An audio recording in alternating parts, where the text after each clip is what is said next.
खालसा वाहिगुरू जी की फतेह अस्सलाम वालेकुम आदाब अर्ज महा ਤੁਹਾਡੀ ਹੋਸਟ ਨੀਲਮ ਕੌਰ ਤੇ ਮੈਂ ਟੀਵੀ ਰਿਫਰ ਸਾਰੇ ਦਰਸ਼ਕਾਂ ਤੇ ਸਰੋਤਿਆਂ ਨੂੰ ਜੀ ਆਇਆਂ ਕਹਿੰਦੀਆਂ ਪ੍ਰੋਗਰਾਮ ਸੱਚਾ ਸੱਚ ਵਿੱਚ ਜਿਹੜੇ ਇਸ ਪ੍ਰੋਗਰਾਮ ਨਾਲ ਦੇਸ਼ਾਂ ਵਿਦੇਸ਼ਾਂ ਤੋਂ ਜੁੜ ਚੁੱਕੇ ਨੇ ਖਾਲਸਾ ਅਫੇਅਰ ਸੈਂਟਰ ਦੇ ਸੰਚਾਲਕ ਡਾਕਟਰ ਅਮਰਜੀਤ ਸਿੰਘ ਦੀ ਸਟੂਡੀਓ 'ਚ ਮੇਰੇ ਨਾਲ ਸ਼ਾਮਿਲ ਨੇ ਉਹਨਾਂ ਨਾਲ ਗੱਲਬਾਤ ਕਰਕੇ ਅੱਜ ਦੇ ਵਿਸ਼ੇ ਉੱਪਰ ਉਹਨਾਂ ਤੋਂ ਉਹਨਾਂ ਦਾ ਤਬਸਰਾ ਜਾਣਦੇ ਹਾਂ ਜੀ ਡਾਕਟਰ ਸਾਹਿਬ ਵਾਹਿਗੁਰੂ ਜੀ ਕਾ ਖਾਲਸਾ ਵਾਹਿਗੁਰੂ ਜੀ ਕੀ ਫਤਿਹ। हाँ जी नीलम कौर जी ਤੁਹਾਨੂੰ ਵੀ ਤੇ ਦੁਨੀਆ ਭਰ ਚ ਬੈਠੇ ਸਾਡੇ ਬਹੁਤ ਹੀ ਪਿਆਰੇ ਸੋਹਣੇ ਸਿਆਣੇ ਟੀਵੀ 84 ਦੇ ਵਿਊਅਰਸ ਨੂੰ ਵੀ ਵਾਹਿਗੁਰੂ ਜੀ ਕਾ ਖਾਲਸਾ ਵਾਹਿਗੁਰੂ ਜੀ ਕੀ ਫਤਿਹ।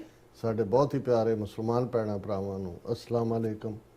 ਗੰਗਾ ਜਮਨੀ ਤਹਿਜ਼ੀਬ ਦੇ ਹਿੰਦੂ ਤਵੀਆਂ ਨੂੰ ਨਮੋ ਨਮੇ ਜੀ ਤੇ ਬਾਕੀ ਸਭ ਵੀਰਾਂ ਭੈਣਾਂ ਨੂੰ ਆਦਾਬ ਜੀ ਡਾਕਟਰ ਸਾਹਿਬ ਜੀ ਆਇਆਂ ਨੂੰ ਪ੍ਰੋਗਰਾਮ ਸੱਚਾ ਸੱਚ ਵਿੱਚ ਬਹੁਤ ਸ਼ੁਕਰੀਆ ਜੀ ਡਾਕਟਰ ਸਾਹਿਬ। ਅੱਜ 26 ਮਈ 2025 12 ਜੇਠ ਨਾਨਕਸ਼ਾਹੀ ਸੰਮਤ 557 ਦਾ ਦਿਨ ਹੈ ਤੇ ਡਾਕਟਰ ਸਾਹਿਬ ਪ੍ਰੋਗਰਾਮ ਸ਼ੁਰੂ ਕਰਨ ਤੋਂ ਪਹਿਲਾਂ ਅਸੀਂ ਦਰਸ਼ਕਾਂ ਤੇ ਸਰੋਤਿਆਂ ਨੂੰ ਹਮੇਸ਼ਾ ਤਰ੍ਹਾਂ ਦੱਸੀ ਵਿਊਅਰਸ ਜੇ ਤੁਸੀਂ ਹੱਕ ਸੱਚ ਇਨਸਾਫ ਤੇ ਪੈਰਾ ਦਿੰਦਾ ਇੱਕੋ ਇੱਕ ਚੈਨਲ ਟੀਵੀ 84 ਨੂੰ ਦੇਖਣਾ ਚਾਹੁੰਦੇ ਹੋ ਤਾਂ ਤੁਸੀਂ ਦੇਖ ਸਕਦੇ ਹੋ ਸਪੈਕਟਰਮ ਕੇਬਲ ਆਰਟਸਿੰਗ ਕੇਬਲ ਪਲਟਫਾਰਮ ਕੈਨੇਡਾ ਰੋਕੂ ਜਾਦੂ ਬਾਕਸ ਸ਼ਾਵਾ ਫੇਸਬੁੱਕ ਟੀਵੀ 84 ਦੀ ਐਪ ਰਾਹੀਂ online streaming and IP box ਤੇ ਤੁਸੀਂ ਟੀਵੀ 84 ਨੂੰ ਦੇਖ ਸਕਦੇ ਹੋ।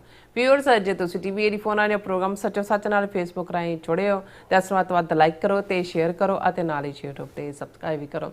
ਇਹ ਵੀ ਦੱਸ ਦਿਓ ਕਿ ਤੁਸੀਂ ਟੀਵੀ 84 ਦੀ ਐਪ ਨੂੰ ਐਂਡਰੋਇਡ ਐਂਡ ਐਪ ਸਟੋਰ ਤੇ ਡਾਊਨਲੋਡ ਕਰਕੇ ਜੋ ਟੀਵੀ 84 ਦੀ ਲਾਈਵ ਸਟ੍ਰੀਮ ਹੈ ਇਸ ਨੂੰ ਤੁਸੀਂ 24 ਆਵਰਸ ਦੇਖ ਸਕਦੇ ਹੋ।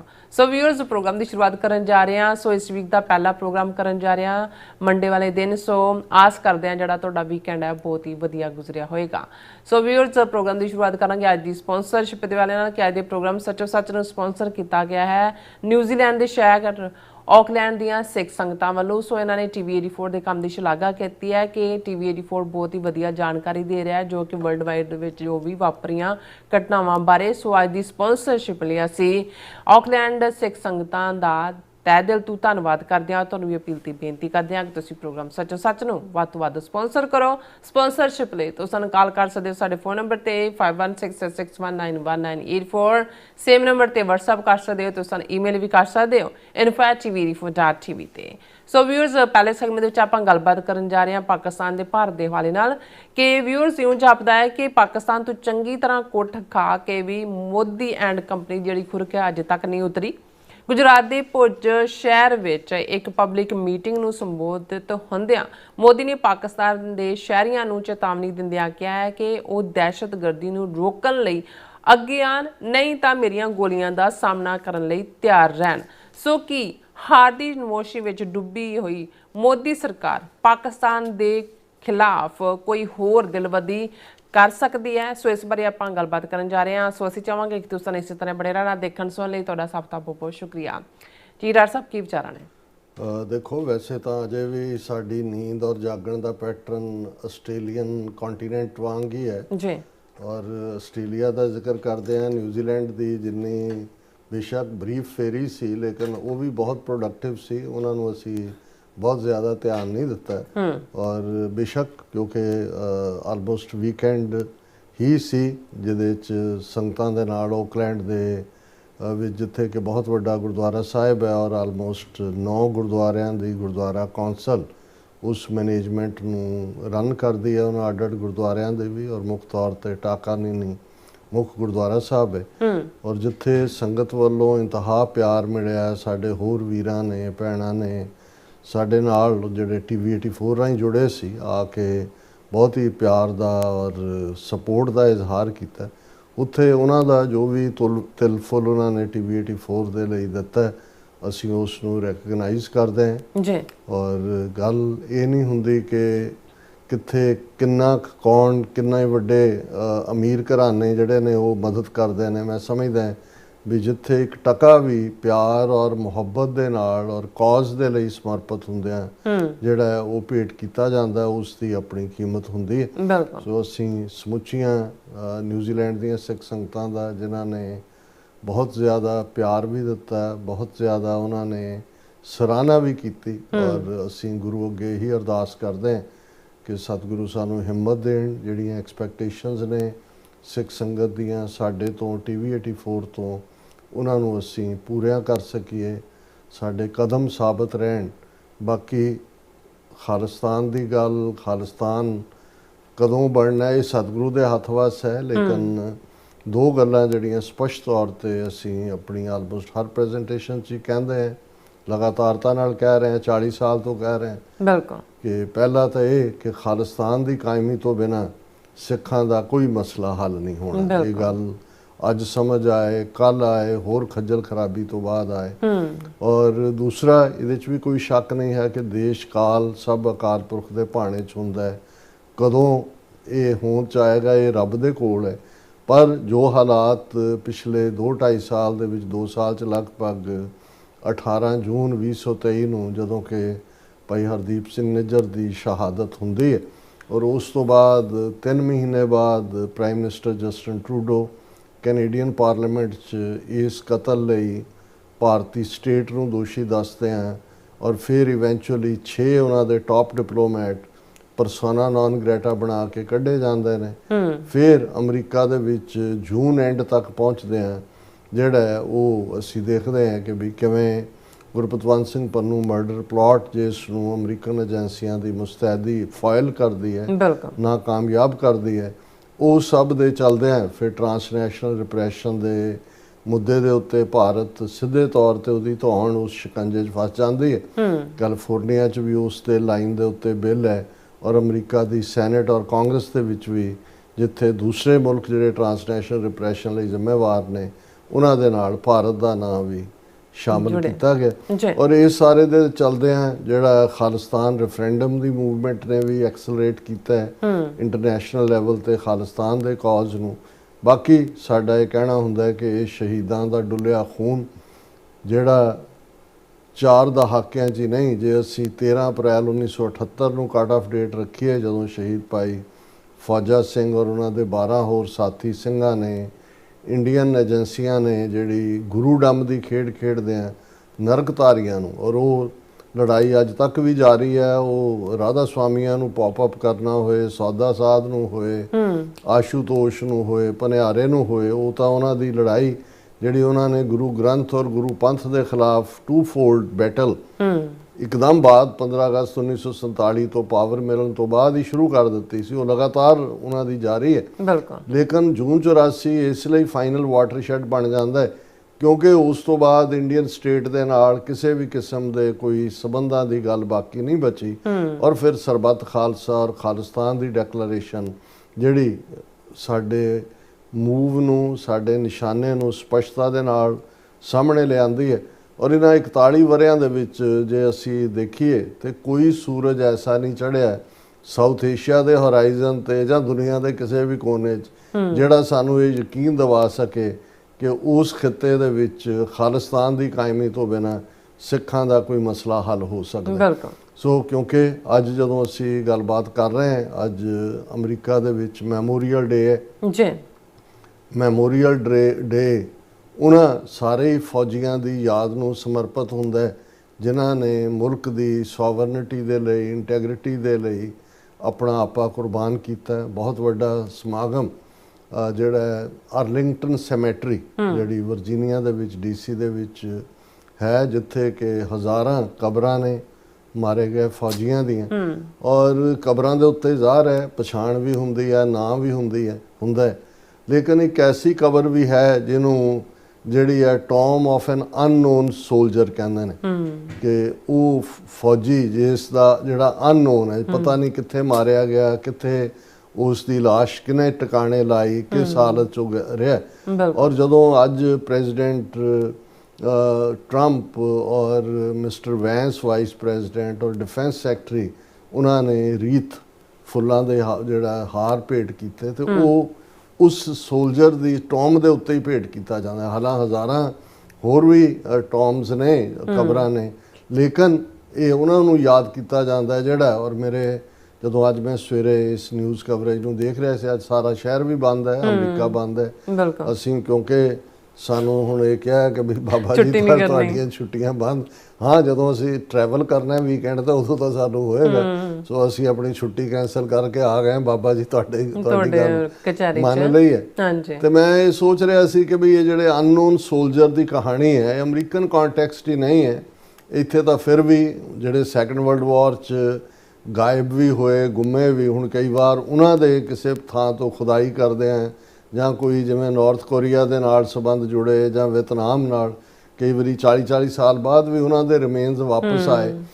ਔਰ ਜ਼ਾਹਰ ਹੈ ਵੀ ਇੱਥੇ ਬਹੁਤ ਸਾਰੇ ਜਿਹੜੀ ਸਟੇਟਾਂ ਦੇ ਝੰਡੇ ਨੇ ਉਹਨਾਂ ਦੇ ਨਾਲ ਇੱਕ ਕਾਲਾ ਝੰਡਾ ਵੀ ਹੁੰਦਾ ਹੈ ਕਿ ਜਿਹੜੇ ਗਾਇਬ ਹੋਏ ਸਰਵਿਸ ਜਾਂ ਡਿਸਅਪੀਅਰ ਹੋਏ ਜਾਂ ਦੂਜੇ ਨੇ, ਉਹਨਾਂ ਨੂੰ ਕਦੇ ਲੋਕ ਨਹੀਂ ਭੁੱਲਦੇ ਨਹੀਂ। ਔਰ ਅਸੀਂ ਵੀ ਇਸ ਗੱਲ ਨੂੰ ਯਾਦ ਰੱਖੀਏ ਕਿ ਵੀ ਸਾਡਾ ਭਾਵੇਂ ਅਜੇ ਮੁਲਕ ਨਹੀਂ ਬਣਿਆ, ਪਰ ਜਿਨ੍ਹਾਂ ਨੇ ਕਿਸੇ ਚੁਰਾਹੇ ਦੇ ਵਿੱਚ, ਕਿਸੇ ਨਹਿਰ ਦੇ ਵਿੱਚ, ਕਿਸੇ ਹੋਰ ਗੁਮਨਾਮ ਥਾਂ ਤੇ, ਕਿਸੇ ਜੰਗਲ 'ਚ ਜਿਹੜੇ ਅਣਪਛਾਤੀ ਲਾਸ਼ ਬਣੇ। ਹੁਣ ਇਹ Tom of N unknown soldier ਨੂੰ ਜੇ ਪੰਜਾਬੀ 'ਚ ਅਸੀਂ ਕਹਿਣਾ ਹੋਏ ਤਾਂ ਸਾਡੀਆਂ ਇਹ ਅਣਪਛਾਤੀਆਂ ਲਾਸ਼ਾਂ ਦੀ ਕਹਾਣੀ, ਕਿਉਂਕਿ ਇੱਥੇ ਤਾਂ ਕੱਲੇ ਸੋਲਜਰ ਦਾ ਕਿਉਂਕਿ ਉਹਦਾ ਰਿਕਾਰਡ ਹੁੰਦਾ, ਪਰ ਇੱਧਰ ਤਾਂ ਉਹ ਤੁਰੇ ਜਿਨ੍ਹਾਂ ਨੇ ਜੂਨ 84 ਘੱਲੂਘਾਰਾ, ਜਦੋਂ ਜਿਵੇਂ ਕਲਗੀਧਰ ਪਾਤਸ਼ਾਹ ਦੀ ਸਾਧ ਹੈ ਮਲਵਈ ਜ਼ਬਾਨ ਦੇ ਵਿੱਚ, ਜਦੋਂ ਮਾਲਵੇ ਦੇ ਵਿੱਚ ਉਹ ਵਿਚਰੇ, ਖਾਸ ਤੌਰ ਤੇ ਲੱਖੀ ਜੰਗਲ,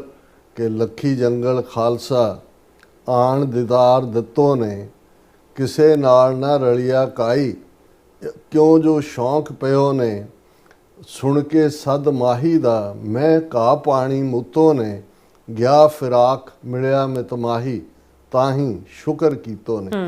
ਕਿ ਵੀ ਗੁਰੂ ਕਲਗੀਧਰ ਪਾਤਸ਼ਾਹ ਦੀ ਜਦੋਂ ਆਮਦ ਦਾ ਪਤਾ ਲੱਗਾ, ਲੱਖੀ ਜੰਗਲ ਖਾਲਸਾ ਆਣ ਦੀਦਾਰ ਦਿੱਤੋ ਨੇ, ਜਦੋਂ ਲੱਖੀ ਜੰਗਲ 'ਚ 10ਵੇਂ ਪਾਤਸ਼ਾਹ ਦੀ ਆਮਦ ਦਾ ਪਤਾ ਲੱਗਾ, ਤੇ ਸੁਣ ਕੇ ਸਦ ਮਾਹੀ ਦਾ, ਮੈਂ ਘਾਹ ਪਾਣੀ ਮੂਤੋ ਨੇ, ਕਿ ਮੱਝਾਂ ਨੇ ਘਾਹ ਖਾਣਾ, ਪਾਣੀ ਪੀਣਾ ਛੱਡ ਦਿੱਤਾ। ਉਸ ਇੱਕ ਲਿਲਕ ਦੇ ਵਿੱਚ ਕਿ ਭਾਈ ਸਾਡਾ ਮਾਹੀ ਆਇਆ, ਇਹ ਕਿਉਂਕਿ ਸਿੱਖ ਤੇ ਗੁਰੂ ਦਾ, ਤੇ ਫਿਰ ਗੁਰੂ ਦਾ ਦੁਆਰਾ, ਗੁਰਦੁਆਰੇ ਦਾ ਰਿਸ਼ਤਾ ਕੀ ਹੈ। ਔਰ ਜੂਨ 84 ਨੇ ਕਿਵੇਂ ਇੱਕ ਮੈਗਨੇਟ ਵਾਂਗ ਨੌਜਵਾਨੀ ਨੂੰ ਆਪਣੇ ਵੱਲ ਖਿੱਚਿਆ, ਤੇ ਕਿਵੇਂ ਨੌਜਵਾਨਾਂ ਨੇ, ਉਹਨਾਂ 'ਚ ਵਿਆਹੁਤਾ ਵੀ ਸਨ, ਉਹਨਾਂ 'ਚ ਜਿਹੜੇ ਨੇ ਉਹ ਸਿੰਗਲ ਵੀ ਸਨ, ਉਹਨਾਂ ਨੇ ਨਾ ਆਪਣਾ ਪਰਿਵਾਰ ਦੇਖਿਆ, ਨਾ ਮਾਪਿਓ ਦੇਖੇ, ਨਾ ਭਰਾ ਭੈਣਾਂ ਦੇਖੇ, ਨਾ ਬੱਚੇ ਬੱਚੀਆਂ ਦਾ ਫਿਕਰ ਕੀਤਾ।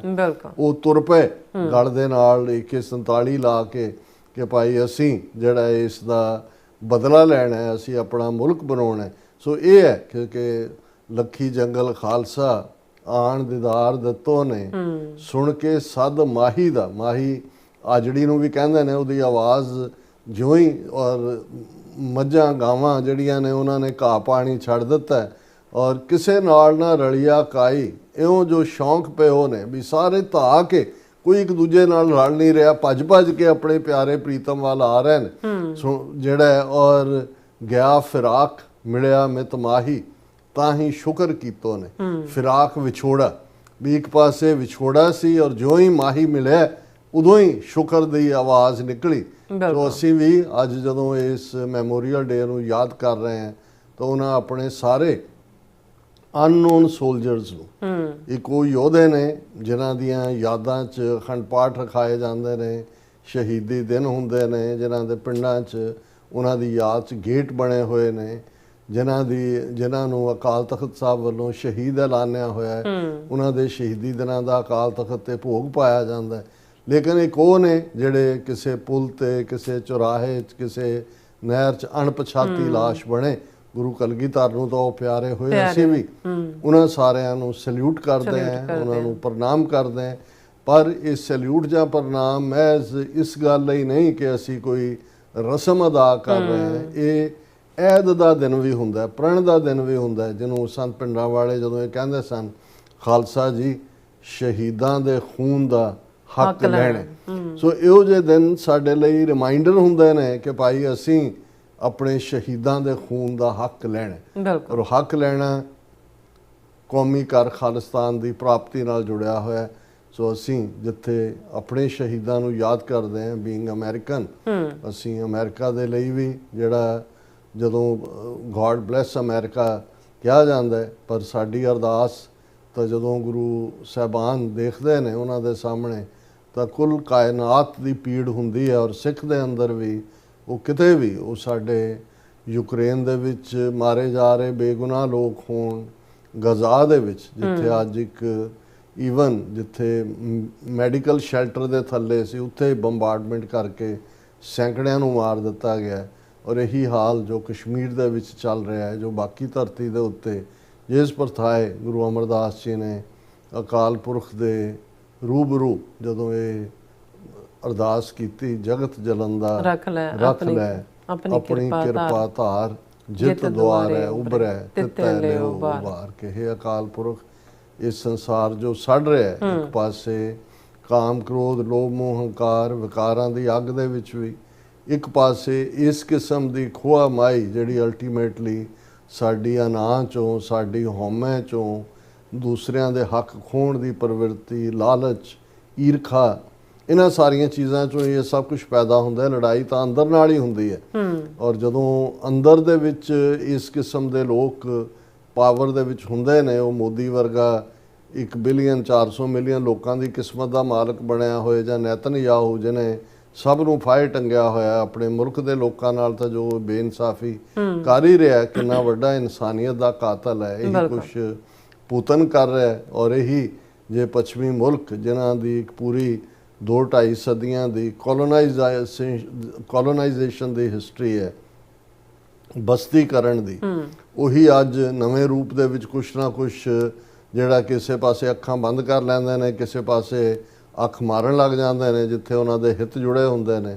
ਸੋ ਅਸੀਂ ਜਿੱਥੇ ਇਸ ਕਿਸਮ ਦਾ ਜਦੋਂ ਵੀ ਕੋਈ ਦਿਨ ਹੁੰਦਾ ਹੈ, ਉਤੋਂ ਮੇਰੇ ਮਨ ਚੋਂ ਤਾਂ ਇਹੀ ਨਿਕਲ ਰਿਹਾ ਹੁੰਦਾ ਹੈ ਕਿ ਭਾਈ ਇਹ ਜਿਹੜੀ ਦੁਨੀਆ ਜੇ ਇੰਨੀ ਖੂਬਸੂਰਤ ਪਲੈਨਟ, ਇਸ ਦੇ ਵਿੱਚ ਖੂਬਸੂਰਤ ਇਨਸਾਨ ਦੀ ਹੋਂਦ, ਜਿਸ ਇਨਸਾਨ ਦੇ ਜ਼ਿੰਮੇ ਜਿਹੜਾ ਇਨਸਾਨੀਅਤ, ਇਨਸਾਨ ਔਰ ਇਨਸਾਨੀਅਤ ਲਫ਼ਜ਼ ਜਦੋਂ ਅਸੀਂ ਦੋ ਕਹਿੰਦੇ ਹਾਂ, ਤਾਂ ਫਿਰ ਜਦੋਂ ਇਹ ਸਭ ਕੁਝ ਚੱਲ ਰਿਹਾ ਹੁੰਦਾ ਹੈ ਤੇ ਪਹਿਲਾ ਸਵਾਲ ਇਹੀ ਪੈਦਾ ਹੁੰਦਾ ਹੈ ਵੀ ਇਨਸਾਨੀਅਤ ਕਿੱਥੇ ਹੈ। ਬਿਲਕੁਲ। ਰੱਬ ਦੇ ਉੱਤੇ ਤਾਂ ਸ਼ਿਕਵਾ ਨਹੀਂ ਕਰ ਸਕਦੇ, ਕਿਉਂਕਿ ਰੱਬ ਤਾਂ ਉਹਨਾਂ ਸਾਰੇ ਸ਼ਿਕਵਿਆਂ ਤੋਂ ਉੱਪਰ ਹੈ। ਪਰ ਆਪਣੇ ਆਪ ਤੋਂ ਇਹ ਸਵਾਲ ਜ਼ਰੂਰ ਪੁੱਛਣ ਨੂੰ ਜੀ ਕਰਦਾ ਹੈ ਕਿ ਰੱਬ ਦੀ ਬਣਾਈ ਹੋਈ ਇਸ ਖੂਬਸੂਰਤ ਧਰਤੀ ਤੇ, ਜਿੱਥੇ ਰੱਬ ਨੇ ਇੰਨੇ ਸਾਧਨ ਦਿੱਤੇ, ਇੰਨੀਆਂ ਨਿਯਮਤਾਂ ਬਖਸ਼ੀਆਂ, ਇੰਨੀ ਦੌਲਤ ਦੇ ਨਾਲ ਮਾਲਾ ਮਾਲ ਕੀਤਾ, ਐਸਾ ਕੀ ਹੈ ਸਾਡੀ ਇਨਸਾਨੀ ਰੇਸ ਦੇ ਵਿੱਚ ਕਿ ਅਸੀਂ ਉਸ ਨੂੰ ਵੰਡ ਕੇ ਨਹੀਂ ਖਾ ਸਕਦੇ, ਅਸੀਂ ਇੱਕ ਦੂਸਰੇ ਨੂੰ ਟੋਲਰੇਟ ਨਹੀਂ ਕਰ ਸਕਦੇ, ਅਸੀਂ ਇੱਕ ਦੂਸਰੇ ਦੇ ਜਿਹੜੇ ਆ ਉਹ ਜਾਨੀ ਦੁਸ਼ਮਣ ਬਣੇ ਹੋਏ ਆ। ਇਹ ਤਾਂ ਜਿਨ੍ਹਾਂ ਨੂੰ ਅਸੀਂ ਜਾਨਵਰ ਕਹਿੰਦੇ ਆ, ਉਹ ਤਾਂ ਸਿਰਫ ਢਿੱਡ ਦੀ ਭੁੱਖ ਮਿਟਾਉਣ ਦੇ ਲਈ ਖਾਂਦੇ ਨੇ। ਉਸ ਤੋਂ ਬਿਯੋਂਡ ਉਹਨਾਂ ਨੇ ਕਦੇ ਇਹ ਨਹੀਂ ਹੈ ਵੀ ਜੇ ਤਾਂ ਸ਼ੇਰ ਨੇ ਸ਼ੌਕ ਦੇ ਲਈ ਮਾਰਨਾ ਹੋਏ ਤਾਂ ਉਹ ਕੁਝ ਦਿਨਾਂ ਦੇ ਵਿੱਚ ਸਾਰਾ ਜੰਗਲ ਖਾਲੀ ਕਰ ਦੇ, ਸਾਰਿਆਂ ਨੂੰ ਮਾਰ ਦੇ। ਲੇਕਿਨ ਉਹਨਾਂ ਨਾਲ ਢਿੱਡ ਲੱਗਾ, ਉਹਨਾਂ ਨੇ ਉਹ ਜਦੋਂ ਸ਼ਿਕਾਰ ਕਰਦੇ ਨੇ ਆਪਣੇ ਉਸ ਲਈ। ਲੇਕਿਨ ਇਨਸਾਨ ਦਾ ਤੁਸੀਂ ਦੇਖੋ ਵੀ ਸਾਡਾ ਕਿੰਨਾ ਕੁ ਕੱਦ ਬੁੱਤ ਹੈ, ਕਿੰਨਾ ਕੁ ਸਾਨੂੰ ਕਬਰ 'ਚ ਜਾਂ ਕ੍ਰੀਮੇਸ਼ਨ ਦੇ ਲਈ ਥਾਂ ਚਾਹੀਦੀ ਹੁੰਦੀ ਹੈ, ਪਰ ਅਸੀਂ ਕਿਸ ਕਿਸਮ ਦੇ ਪਸਾਰਿਆਂ ਦੇ ਵਿੱਚ ਪੈਂਦੇ ਹਾਂ, ਇਹ ਜਾਣਦਿਆਂ ਹੋਇਆਂ ਵੀ ਇਹ ਪਸਾਰੇ ਨਹੀਂ ਰਹਿਣੇ ਸਦਾ, ਇਹ ਜਾਣਦਿਆਂ ਹੋਇਆਂ ਵੀ ਕਿ ਅਲਟੀਮੇਟਲੀ ਜਦੋਂ ਅਸੀਂ ਬਹੁਤ ਪਸਾਰਾ ਪਸਾਰਦੇ ਹਾਂ, ਕਿਸੇ ਦੇ ਹੱਕਾਂ ਦੇ ਉੱਤੇ ਵੀ ਛਾਪਾ ਮਾਰ ਰਹੇ ਹੁੰਦੇ ਹਾਂ। ਔਰ ਗੁਰੂ ਨਾਨਕ ਪਾਤਸ਼ਾਹ ਜਦੋਂ ਇਹ ਯਾਦ ਦਹਾਨੀ ਕਰਵਾਉਂਦੇ ਨੇ ਕਿ ਯਕ ਅਰਜ਼ ਗੁਫਤਮ ਪੇਸ਼ ਤੋਂ ਦਰ, ਗੋਸ਼ ਕੁਨ ਕਰਤਾਰ, ਹੱਕਾ ਕਬੀਰ ਕਰੀਮ ਤੂੰ, ਬੇऐਬ ਪਰਵਰਦਗਾਰ, ਦੁਨੀਆ ਮੁਕਾਮ ਫਾਨੀ, ਤਹਿਕੀਕ ਦਿਲਦਾਨੀ, ਮਮ ਸਰ ਮੂਏ ਅਜ਼ਰਾਇਲ ਗ੍ਰਿਫਤੇ, ਦਿਲ ਹੇਚ ਨਾਦਾਨੀ।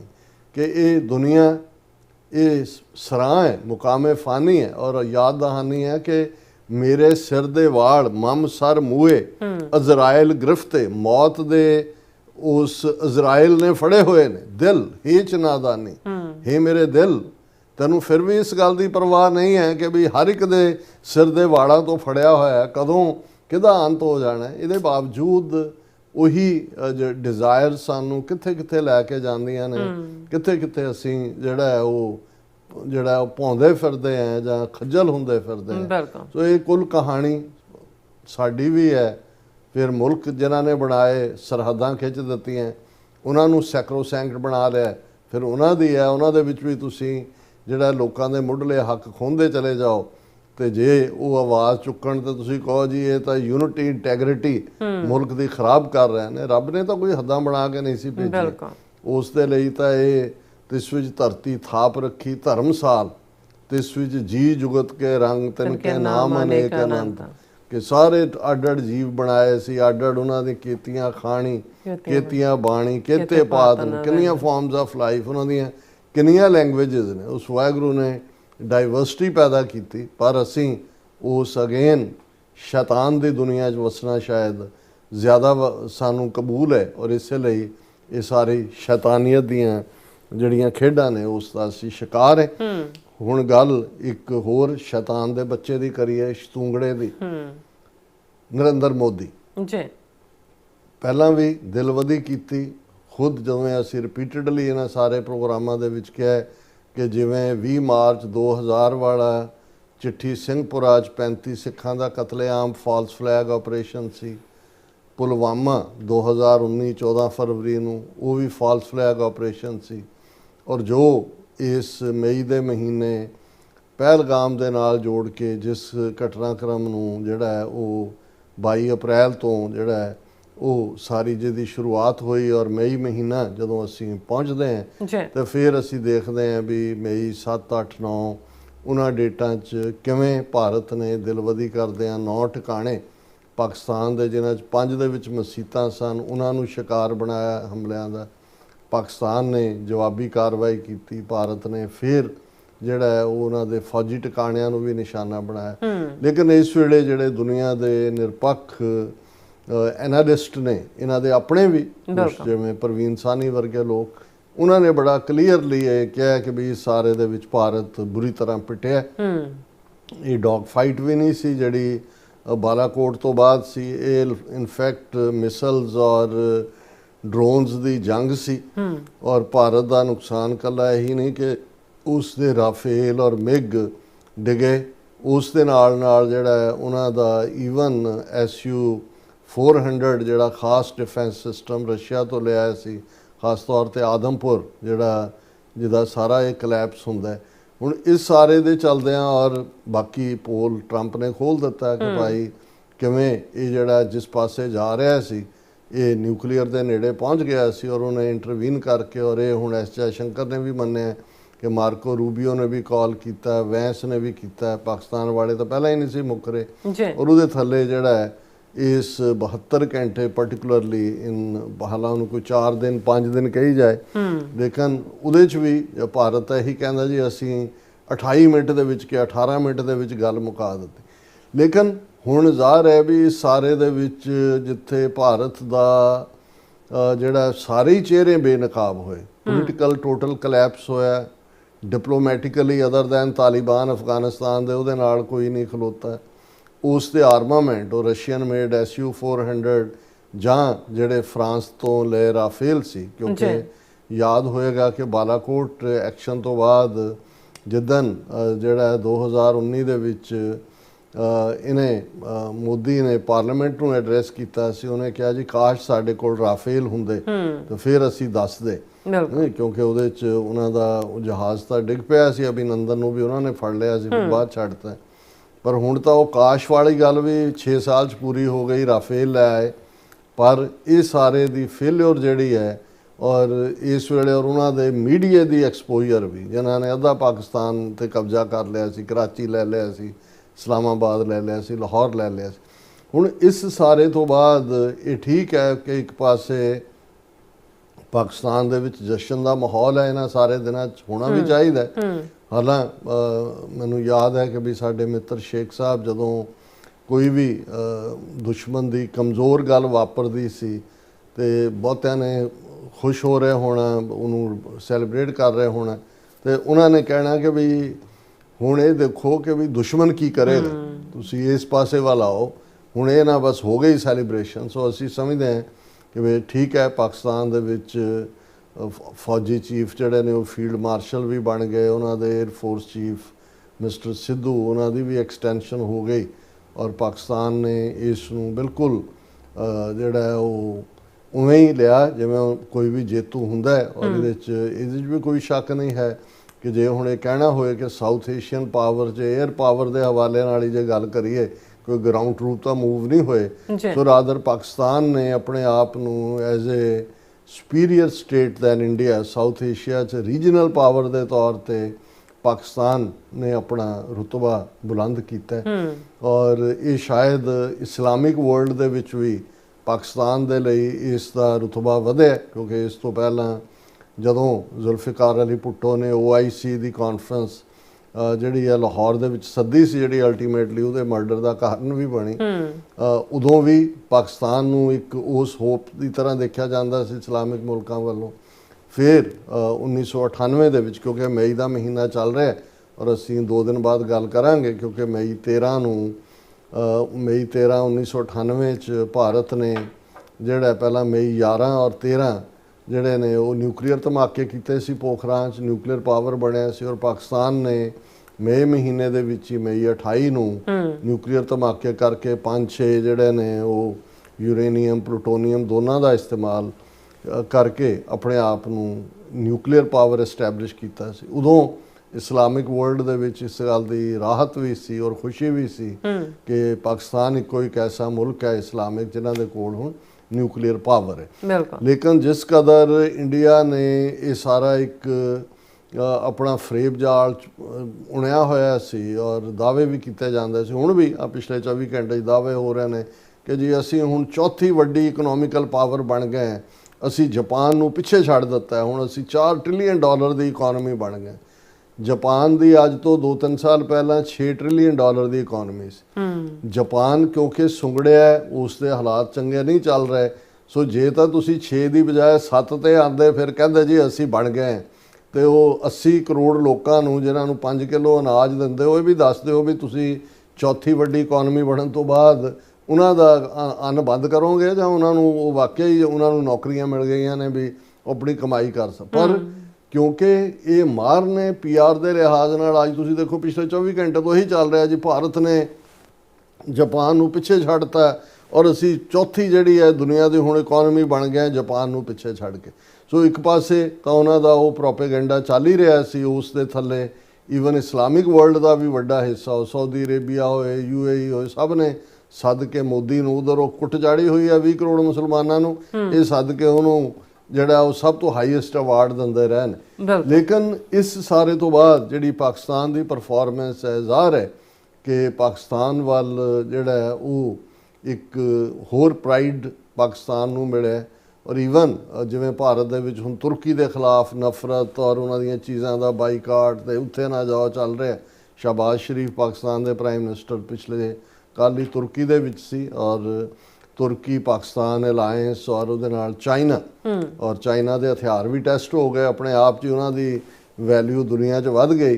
ਬਿਨਾਂ ਲੜੇ ਚਾਈਨਾ ਨੂੰ ਜਿਹੜਾ ਵਾਇਆ ਪਾਕਿਸਤਾਨ ਇਕਨੋਮਿਕਲ ਬੈਨੀਫਿਟ ਵੀ ਮਿਲਿਆ ਕਿ ਵੈਸਟਰਨ ਰਾਫੇਲ ਰਫੂਲ ਦੇ ਸ਼ੇਅਰ ਥੱਲੇ ਨੂੰ ਡਿੱਗੇ ਨੇ, ਉੱਡੇ ਨੇ, ਜਿਹੜੇ ਆਪਣੇ ਆਪ ਹੀ ਜੰਗ ਦੇ ਨਤੀਜੇ ਦੱਸਦੇ ਨੇ। ਇੰਡੀਅਨ ਕੀ ਧੋਖਾ ਕੀ ਝੂਠ ਬੋਲਦੇ ਨੇ ਕੀ ਨਹੀਂ, ਇਹਦਾ ਇਹ ਕੋਈ ਬਹੁਤਾ ਮੈਟਰ ਨਹੀਂ ਕਰਦਾ, ਕਿਉਂਕਿ ਅਲਟੀਮੇਟਲੀ ਜਿਹਨੇ ਥੋੜਾ ਬਹੁਤ ਵੀ ਉਹਨੂੰ ਫਰੋਲ ਕੇ ਦੇਖਣਾ ਉਹਦੇ ਸਾਹਮਣੇ ਸੱਚ ਹੈ। ਹੁਣ ਇਸ ਸਾਰੇ ਦੇ ਚੱਲਦੇ ਆ ਕਿਉਂਕਿ ਮੋਦੀ ਜਾਂ ਐਸੋਸੀਏਸ਼ਨ ਜਿਵੇਂ ਟਰੰਪ ਨੇ ਜਦੋਂ ਪੋਲ ਖੋਲੀ ਔਰ ਜਦੋਂ ਅਸੀਂ ਉਸ ਮਈ ਮਹੀਨੇ 'ਚ ਗੱਲ ਕਰ ਰਹੇ ਤੇ ਮੈਨੂੰ ਉਹ ਯਾਦ ਹੈ ਜਦੋਂ ਜੂਲੀਅਸ ਸੀਜ਼ਰ ਦਾ ਕਿ ਬਈ ਉਹ ਸੀਜ਼ਰ ਜਾ ਰਿਹਾ ਆਪਣੇ ਕੋਰਟ ਵੱਲ ਤੇ ਇੱਕ ਫਕੀਰ ਕਿਸਮ ਦਾ ਬੰਦਾ ਬੈਠਾ ਔਰ ਉਹ ਉਹਨੂੰ ਆਵਾਜ਼ ਦੇ ਕੇ ਕਹਿੰਦਾ ਕਿ ਬੀਵੀਅਰ ਆਫ ਦਾ ਆਈਡਸ ਆਫ ਮਾਰਚ ਮਹੀਨੇ ਕਿ ਵੀ ਜਿਵੇਂ ਸਾਡੇ ਵੀ ਹੁੰਦਾ ਵੀ ਸਾੜ ਸਤੀ ਹੈ ਜਾਂ ਕੋਈ ਮਾੜੇ ਦਿਨ ਨੇ ਬੈਡ, ਇਸ ਤੋਂ ਬਚੋ। ਤੇ ਉਹ ਬੇਪਰਵਾਹ ਹੋ ਕੇ ਜੂਲੀਅਸ ਸੀਜ਼ਰ ਚਲਾ ਜਾਂਦਾ ਆਪਣੇ ਕੋਰਟ 'ਚ। ਉੱਥੇ ਜਿਹੜਾ ਉਹਦਾ ਸਭ ਤੋਂ ਟਰਸਟਵਰਦੀ ਬੰਦਾ ਹੈ ਬਰੂਤੇ, ਉਹੀ ਉਹਨੂੰ ਸਟੈਪ ਕਰਦਾ। ਉਹਦਾ ਇੱਕ ਡਾਇਲੌਗ ਵੀ ਹੈ ਜਦੋਂ ਕਹਿੰਦਾ ਐ ਤੂੰ ਬਰੂਤੇ ਵੀ ਤੂੰ। ਸੋ ਉਹ ਤਾਂ ਬੀਵੀਅਰ ਆਫ ਦਾ ਆਈਡਸ ਆਫ ਮਾਰਚ ਕਿਆ ਹੋਏਗਾ ਮੈਨੂੰ ਇਹ ਜਦੋਂ ਹੁਣੇ ਮੈਂ ਸਾਰਾ ਕੁਝ ਦੇਖਦਾ ਵੀ ਮਈ ਦਾ ਮਹੀਨਾ ਹੀ ਚੱਲ ਰਿਹਾ ਹੈ। ਮਈ 'ਚ ਹੀ ਦੋਨਾਂ ਮੁਲਕਾਂ ਨੇ 1998 ਦੇ ਵਿੱਚ ਨਿਊਕਲੀਅਰ ਧਮਾਕੇ ਕੀਤੇ ਸੀ। ਹੁਣ ਵੀ ਮਈ ਮਹੀਨੇ 'ਚ ਭਾਰਤ ਨੂੰ ਉਹਦੀ ਔਕਾਤ ਪਾਕਿਸਤਾਨ ਨੇ ਦਿਖਾਈ ਹੈ ਔਰ ਮਈ ਮਹੀਨੇ 'ਚ ਜਿਸ ਕਿਸਮ ਦੀਆਂ ਗੱਲਾਂ ਇਹ ਸਾਰੇ ਕਰ ਰਹੇ ਨੇ ਔਰ ਖ਼ਾਸ ਤੌਰ 'ਤੇ ਮੋਦੀ ਦੀ ਜਿਹੜੀ ਸਟੇਟਮੈਂਟ ਉਸ ਨੇ ਜਿਹੜਾ ਖ਼ਾਸ ਤੌਰ 'ਤੇ ਪੁੰਜ ਏਰੀਆ ਦੇ ਵਿੱਚ ਵੀ ਔਰ ਹੋਰ ਰੈਲੀਆਂ ਜਿਹੜੀਆਂ ਗੁਜਰਾਤ 'ਚ ਕਰ ਰਿਹਾ ਉਹਦੇ 'ਚ ਉਹਨੇ ਜਿਹੜਾ ਪਾਕਿਸਤਾਨੀ ਸ਼ਹਿਰੀਆਂ ਨੂੰ ਵੀ ਇਹ ਧਮਕਾਇਆ। ਔਰ ਈਵਨ ਜਿਵੇਂ ਟ੍ਰਿਬਿਊਨ ਨੇ ਤਾਂ ਉਹਦੀ ਹੈਡਲਾਈਨ ਹੀ ਇਹ ਲਾਈ ਹੈ come forward to end terror or be ready to face bullet Modi warns Pak citizens. ਕਿ ਮੋਦੀ ਨੇ ਪਾਕਿਸਤਾਨ ਦੇ ਸ਼ਹਿਰੀਆਂ ਨੂੰ ਇਹ ਚੇਤਾਵਨੀ ਦਿੱਤੀ ਹੈ ਕਿ ਦਹਿਸ਼ਤਗਰਦੀ ਖਤਮ ਕਰਨ ਦੇ ਲਈ ਅੱਗੇ ਆਓ, ਨਹੀਂ ਤਾਂ ਮੇਰੀਆਂ ਗੋਲੀਆਂ ਦੇ ਲਈ ਤਿਆਰ ਰਹੋ। ਹੁਣ ਇਸ ਤੋਂ ਇਹ ਲੱਗਦਾ ਹੈ ਵੀ ਕੁਛ ਨਾ ਕੁਛ ਇਹ ਕੁੱਕ ਹੋ ਰਿਹਾ, ਕਿਉਂਕਿ ਇੰਡੀਆ ਨੇ ਹੁਣ ਜਦੋਂ ਮੈਂ ਤਾਂ ਇਹ ਲਫ਼ਜ਼ ਹੀ ਆਪਰੇਸ਼ਨ ਸੰਦੂਰ ਮੂੰਹ ਤੇ ਕਹਿਣਾ ਵੀ ਮੈਨੂੰ ਲੱਗਦਾ ਕਿ ਵੀ ਇਹ ਸੰਦੂਰ ਲਫ਼ਜ਼ ਵੀ ਬਿਸਤੀ ਹੈ, ਕਾਹਦਾ ਆਪਰੇਸ਼ਨ ਤੇ ਕਾਹਦਾ ਜੁੱਤੀਆਂ ਤੁਸੀਂ ਖਾਧੀਆਂ ਨੇ। ਲੇਕਿਨ ਜਦੋਂ ਉਹਨਾਂ ਨੇ ਕਿਹਾ ਜੀ ਅਸੀਂ we have not ended the operation Sindoor, we have paused it, ਅਸੀਂ ਇਸ ਦੇ ਨੂੰ ਖੜੋਤ ਲਿਆਂਦੀ ਹੈ। ਔਰ ਇਹ ਜਿਸ ਕਿਸਮ ਦੀਆਂ ਬਿਆਨਬਾਜ਼ੀਆਂ ਇਹਨਾਂ ਦੀਆਂ ਚੱਲ ਰਹੀਆਂ ਨੇ, ਔਰ ਮੋਦੀ ਨੇ ਪੂਰਾ ਇਸ ਦੇ ਉੱਤੇ ਕਿਹਾ ਕਿ ਵੀ if the people of Pakistan do not choose the path of peace they will face the wrath of Indian army, ਕਿ ਜੇ ਪਾਕਿਸਤਾਨ ਦੇ ਲੋਕਾਂ ਨੇ ਅਮਨ ਦਾ ਰਸਤਾ ਨਾ ਚੁਣਿਆ ਫਿਰ ਪਾਕਿਸਤਾਨੀ ਫੌਜ ਦਾ ਕਹਿਰ ਇੰਡੀਅਨ ਫੌਜ ਦਾ ਕਹਿਰ ਬਰਦਾਸ਼ਤ ਕਰਨ ਲਈ ਤਿਆਰ ਰਹਿਣ। ਇਹ ਉਹਨੇ ਗੁਜਰਾਤ ਦੀ ਰੈਲੀ ਦੇ ਵਿੱਚ ਕਿਹਾ। ਉਹਨੇ ਕਿਹਾ ਜੀ people of Pakistan should understand that their government and army supported terrorism for their own benefit। ਉਹਨਾਂ ਨੂੰ ਸਲਾਹ ਦੇ ਰਿਹਾ ਕਿ ਜੀ ਤੁਹਾਡੀ ਹਕੂਮਤ ਔਰ ਫੌਜ ਆਪਣੇ ਫਾਇਦੇ ਲਈ ਦਹਿਸ਼ਤਗਰਦੀ ਦੀ ਨੂੰ ਕਰ ਰਹੀ ਹੈ support. Today India is the 4th largest economy in the world. ਤੁਸੀਂ ਦੇਖੋ ਕਿਆ ਝੂਠ ਦੇ ਉੱਤੇ ਮਬਨੀ। But what is your situation? ਪਾਕਿਸਤਾਨੀਆਂ ਨੂੰ ਕਹਿ ਰਿਹਾ ਤੁਹਾਡਾ ਕੀ ਹਾਲ ਹੈ? Those who promoted terrorism ruined your future. ਉਹਨਾਂ ਨੇ ਤੁਹਾਡਾ ਭਵਿੱਖ ਤਬਾਹ ਕਰ ਦਿੱਤਾ ਹੈ। He advised Pakistanis to come forward to end terrorism। ਔਰ ਫਿਰ ਨਾਲ ਦੀ ਨਾਲ ਝੂਠ ਇਹਨਾਂ ਦੇ ਹਰ ਪਾਸੇ ਝੂਠ ਹੈ। ਹੁਣ ਐਸ ਜੈ ਸ਼ੰਕਰ ਜਿਹੜਾ ਪਹਿਲਾਂ ਕਹਿੰਦਾ ਸੀ ਜੀ ਨਾ ਦੋਨੋਂ ਪਾਸਿਆਂ ਦੇ ਜਿਹੜੇ ਮਿਲਟਰੀ ਆਪਰੇਸ਼ਨ ਦੇ ਹੈੱਡ ਸੀ ਡਾਇਰੈਕਟਰ, ਉਹਨਾਂ ਨੇ ਗੱਲਬਾਤ ਕਰਕੇ ਜਿਹੜਾ ਉਹ ਪੀਸ ਕੀਤੀ। ਕੋਈ ਕਿਸੇ ਨੇ ਇੰਟਰਵੀਨ ਨਹੀਂ ਕੀਤਾ, ਅਸੀਂ ਕਿਸੇ ਦਾ ਨਹੀਂ ਮੰਨਿਆ ਕੋਈ ਕਿਸੇ। ਹੁਣ ਉਹ ਕਹਿ ਰਿਹਾ ਕਿ ਬਈ ਇਹ ਜਿਹੜਾ ਆਪਰੇਸ਼ਨ ਸੰਦੂਰ ਹਾਲਟਡ DGMO ਟਾਕਸ। ਔਰ ਫਿਰ ਉਹਨੇ ਕਿਹਾ ਕਿ ਜੀ ਹਾਂ ਉਹਨੇ ਰੂਬੀਓ ਨੂੰ ਵੀ ਕਾਲ ਕੀਤੀ ਸੀ, ਵੈਂਸ ਨੇ ਵੀ ਕੀਤੀ ਸੀ, ਦੂਜੇ ਵੀ। ਫਿਰ ਉਹ ਭਾਈ ਅਲਟੀਮੇਟਲੀ ਤਾਂ ਮੌਕੇ ਦੇ ਉੱਤੇ ਹੀ ਇੱਕ ਦੂਜੇ ਨੂੰ ਹੀ ਉਹਨਾਂ ਨੇ ਕਹਿਣਾ ਸੀ ਵੀ ਤੁਸੀਂ ਵੀ ਬੰਦ ਕਰੋ ਅਸੀਂ ਵੀ ਬੰਦ ਕਰੋ। ਪਰ ਤੁਹਾਡੇ ਪਿਓ ਜਿਹੜੇ ਇੱਥੇ ਬੈਠੇ ਨੇ, ਜਿਨ੍ਹਾਂ ਨੂੰ ਜਦੋਂ ਪਾਕਿਸਤਾਨ ਨੇ ਜਿਹੜਾ ਉਹ ਚੰਗੀ ਤਰ੍ਹਾਂ ਇਹਨਾਂ ਨੂੰ ਜਿਹੜਾ ਉਹ ਦਬਲਿਆ, ਤੇ ਫਿਰ ਇਹਨਾਂ ਦੇ ਤਰਲੇ ਮਿੰਤਾਂ ਥੱਲੇ ਹੀ ਜਿਹੜਾ ਉਹ ਵੈਂਸ ਨੂੰ ਜਾਂ ਬੀਬੀ ਊਸ਼ਾ ਨੂੰ ਕਿਹਾ ਹੋਣਾ ਵੀ ਊਸ਼ਾ ਰਾਣੀ ਤੇਰਾ ਗਈ ਊਸ਼ਾ ਕੀ ਲਾਲੀ ਕਿ ਕਰਾ ਕੁਛ। ਔਰ ਹੁਣ ਉਸ ਸਾਰੇ ਦੇ ਉੱਤੇ ਚੱਲਦੇ ਆ। ਇਹ ਜਿਸ ਕਿਸਮ ਦਾ ਨਾਲ ਦੀ ਨਾਲ ਇਹ ਕਹਿ ਰਿਹਾ ਕਿ ਜੀ operation ਸੰਦੂਰ is an expression of the values and sentiments of Indians. Prime minister Modi ਮਤਲਬ ਜਿਵੇਂ ਕੋਈ ਬੰਦਾ ਕਿਸੇ ਚੀਜ਼ ਨਾਲ ਅਬਸੈਸਡ ਹੁੰਦਾ ਹੈ, ਔਰ ਇਹ ਮੈਂਟਲੀ ਸਿੱਖ ਲੋਕ ਨੇ, ਇਹਨਾਂ ਨੂੰ ਕੋਈ ਅਹਿਸਾਸ ਨਹੀਂ ਹੈ ਕਿ ਵੀ ਨਿਊਕਲੀਅਰ। ਔਰ ਦੂਜਾ ਐਸ ਜੈ ਸ਼ੰਕਰ ਇੱਕ ਇੰਟਰਵਿਊ 'ਚ ਕਹਿ ਵੀ ਰਿਹਾ ਕਿ ਜੀ ਨਹੀਂ ਨਿਊਕਲੀਅਰ ਵਾਰ ਬਹੁਤ ਨੇੜੇ ਨਹੀਂ ਸੀ, ਅਜੇ ਦੂਰ ਹੀ ਸੀ।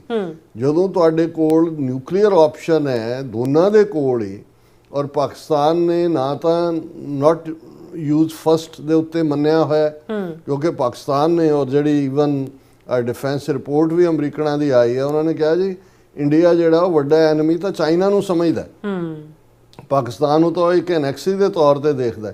ਪਰ ਪਾਕਿਸਤਾਨ ਜਦੋਂ ਇੰਡੀਆ ਵੱਲ ਦੇਖਦਾ ਤਾਂ ਉਹਨੂੰ ਲੱਗਦਾ ਵੀ ਐਗਜ਼ਿਸਟੈਂਸ਼ੀਅਲ ਥ੍ਰੈਟ ਹੈ ਕਿ ਵੀ ਸਾਡੀ ਤਾਂ ਹੋਂਦ ਹੀ ਮਿਟ ਜਾਏਗੀ। ਇਸ ਲਈ ਪਾਕਿਸਤਾਨ ਦੇ ਕੋਲ ਕੋਈ ਉਹਨਾਂ ਦੀ ਲਾਸਟ ਚੋਇਸ ਨਹੀਂ ਹੈ ਵੀ ਇੰਡੀਆ ਪਹਿਲੇ ਨਿਊਕਲੀਅਰ ਕਰੇਗਾ ਫਿਰ ਪਾਕਿਸਤਾਨ ਜਵਾਬ ਦੇਗਾ। ਪਾਕਿਸਤਾਨ ਨੇ ਆਲਰੇਡੀ ਕਿਹਾ ਹੋਇਆ ਵੀ ਜਿਹੜਾ ਉਹ ਅਸੀਂ ਉਹਨਾਂ ਨੇ ਕੋਈ ਦਸਤਖਤ ਨਹੀਂ ਕੀਤੇ ਹੋਏ, ਨਾਟ ਦਾ ਫਸਟ ਯੂਜ਼। ਨਾ ਹੀ ਪਾਕਿਸਤਾਨ ਨੇ ਕਿਸੇ international CTBT comprehensive nuclear test ban treaty ਜਾਂ ਜਿਹੜੀ ਹੈ ਨਿਊਕਲੀਅਰ ਪ੍ਰੋਲੀਫਰੇਸ਼ਨ ਟ੍ਰੀਟੀ ਕਿਸੇ ਤੇ ਵੀ ਦਸਤਖਤ ਨਹੀਂ ਕੀਤੇ ਹੋਏ।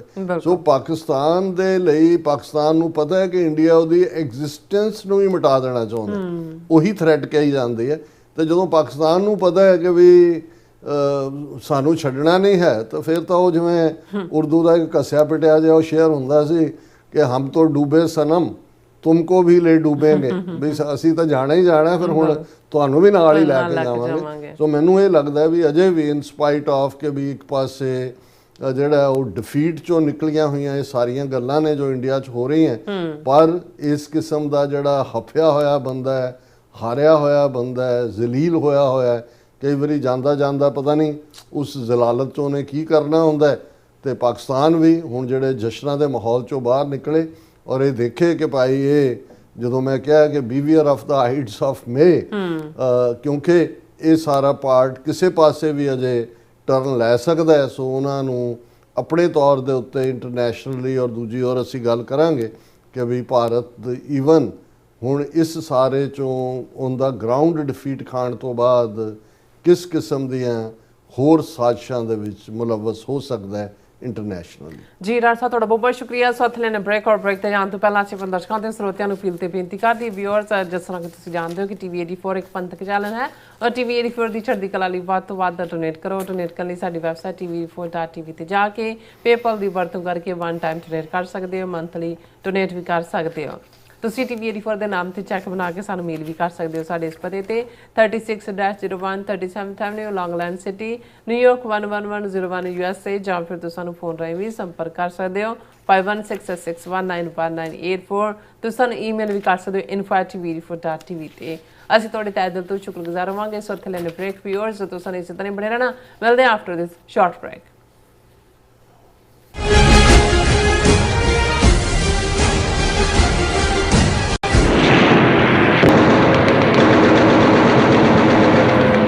सुन राहिया राहे जांदे आ तू लिख रखिए बात, मेरा डूबिया सूरज चढ़ेगा औड़क मुक्केगी ये रात। 7 ਜੂਨ ਦਿਨ ਸ਼ਨੀਚਰਵਾਰ ਨੂੰ ਸ਼ਹੀਦਾਂ ਦੇ ਸਰਤਾਜ ਸ੍ਰੀ ਗੁਰੂ ਅਰਜਨ ਦੇਵ ਜੀ ਅਤੇ ਜੂਨ 1984 ਦੇ ਸ਼ਹੀਦਾਂ ਨੂੰ ਸਮਰਪਿਤ ਵਿਸ਼ਾਲ ਨਗਰ ਕੀਰਤਨ ਅਤੇ ਪਾਤਸ਼ਾਹੀ ਰੈਲੀ ਕੱਢੀ ਜਾ ਰਹੀ ਹੈ। ਇਸ ਖਾਲਸਾਈ ਰੈਲੀ ਦੀ ਆਰੰਭਤਾ ਸਵੇਰੇ 10 ਵਜੇ 2nd ਸਟਰੀਟ ਤੋਂ ਅਤੇ ਸਮਾਪਤੀ civic centre plaza San Francisco ਵਿਖੇ ਹੋਵੇਗੀ, ਜਿੱਥੇ ਸਿੱਖ ਸੰਘਰਸ਼ ਵਿੱਚ ਕਾਰਜਸ਼ੀਲ ਸਿੱਖ ਆਗੂ ਵਿਚਾਰਾਂ ਦੀ ਸਾਂਝ ਪਾਉਣਗੇ। ਸਮੂਹ ਸਿੱਖ ਸੰਗਤਾਂ ਨੂੰ ਬੇਨਤੀ ਕੀਤੀ ਜਾਂਦੀ ਹੈ ਕਿ ਪਰਿਵਾਰਾਂ ਸਮੇਤ ਇਸ ਪਾਤਸ਼ਾਹੀ ਰੈਲੀ ਵਿੱਚ ਸ਼ਾਮਿਲ ਹੋ ਕੇ ਗੁਰੂ ਘਰ ਦੀਆਂ ਖੁਸ਼ੀਆਂ ਪ੍ਰਾਪਤ ਕਰੋ ਅਤੇ ਨਵੀਂ ਪੀੜ੍ਹੀ ਨੂੰ ਖਾਲਸੇ ਦੀਆਂ ਪਰੰਪਰਾਵਾਂ ਤੋਂ ਜਾਣੂ ਕਰਵਾਉਂਦਿਆਂ ਸਿੱਖ ਰਾਜ ਖਾਲਿਸਤਾਨ ਦੇ ਸੰਘਰਸ਼ ਵਿੱਚ ਯੋਗਦਾਨ ਪਾਉਣ ਲਈ ਪ੍ਰੇਰਿਤ ਕਰੋ ਜੀ। ਵਧੇਰੇ ਜਾਣਕਾਰੀ ਲਈ ਤੁਸੀਂ ਸਕਰੀਨ ਤੇ ਦਿੱਤੇ ਨੰਬਰਾਂ ਤੇ ਸੰਪਰਕ ਕਰ ਸਕਦੇ ਹੋ। ਅਮਰੀਕਾ ਵਿੱਚ ਰਹਿ ਰਹੇ ਹੋ ਅਤੇ ਡਰਾਈਵਿੰਗ ਲਾਇਸੈਂਸ ਲੈਣਾ ਚਾਹੁੰਦੇ ਹੋ ਤੇ ਲੱਭ ਰਹੇ ਹੋ ਇੱਕ ਤਜਰਬੇਕਾਰ ਡਰਾਈਵਿੰਗ ਸਕੂਲ, ਤਾਂ ਤੁਹਾਡੇ ਲਈ ਹੈ ਵੱਡੀ ਖੁਸ਼ਖਬਰੀ। ਕੈਲੀਫੋਰਨੀਆ ਦਾ ਸਟਾਕਟਨ ਟਰੱਕ ਡਰਾਈਵਿੰਗ ਸਕੂਲ ਤੁਹਾਨੂੰ ਦੇਵੇਗਾ ਡਰਾਈਵਿੰਗ ਸਿਖਲਾਈ ਅਤੇ ਡਰਾਈਵਿੰਗ ਦੌਰਾਨ ਪੇਸ਼ ਆਉਂਦੀਆਂ ਮੁਸ਼ਕਲਾਂ ਨਾਲ ਨਜਿੱਠਣ ਦੀ ਸਿਖਲਾਈ। 25 ਸਾਲ ਤੋਂ ਵੀ ਵੱਧ ਦੇ ਤਜਰਬੇ ਨਾਲ ਤੁਹਾਨੂੰ ਮਿਲੇਗੀ ਡਰਾਈਵਿੰਗ ਨਾਲ ਸੰਬੰਧਿਤ ਹਰ ਤਰ੍ਹਾਂ ਦੀ ਸਿਖਲਾਈ, ਉਹ ਵੀ ਵਾਜਿਬ ਕੀਮਤ ਵਿੱਚ। ਫਿਰ ਦੇਰ ਕਿਸ ਗੱਲ ਦੀ, ਅੱਜ ਹੀ ਸੰਪਰਕ ਕਰੋ 2097883308 ਜਾਂ ਫਿਰ 2093139919 ਨੰਬਰਾਂ ਤੇ ਅਤੇ ਪਾਓ ਆਪਣਾ ਡਰਾਈਵਿੰਗ ਲਾਇਸੈਂਸ।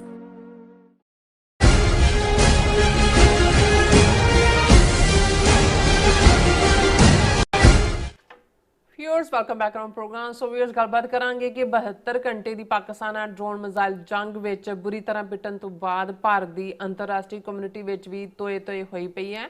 ਇਸ ਵੇਲੇ ਭਾਰਤ ਦੇ 59 ਦੇ ਕਰੀਬ ਡੈਲੀਗੇਟ, ਜਿਨ੍ਹਾਂ ਵਿੱਚ ਵੱਖ-ਵੱਖ ਪਾਰਟੀਆਂ ਦੇ MP ਵੀ ਸ਼ਾਮਲ ਹਨ, ਦੁਨੀਆ ਦੇ ਅੱਡ-ਅੱਡ ਦੇਸ਼ਾਂ ਦਾ ਦੌਰਾ ਕਰ ਰਹੇ ਹਨ। ਔਰ ਸਵਾਲ ਪੈਦਾ ਇਹ ਹੁੰਦਾ ਹੈ ਕਿ ਗਾਨਾ, ਪਨਾਮਾ ਵਰਗੇ ਛੋਟੇ-ਛੋਟੇ ਦੇਸ਼ਾਂ ਵਿੱਚ ਵੀ ਇਹਨਾਂ ਡੈਪੂਟੇਸ਼ਨਾਂ ਦਾ ਜਾਣਾ ਕੀ ਮਾਇਨੇ ਰੱਖਦਾ ਹੈ।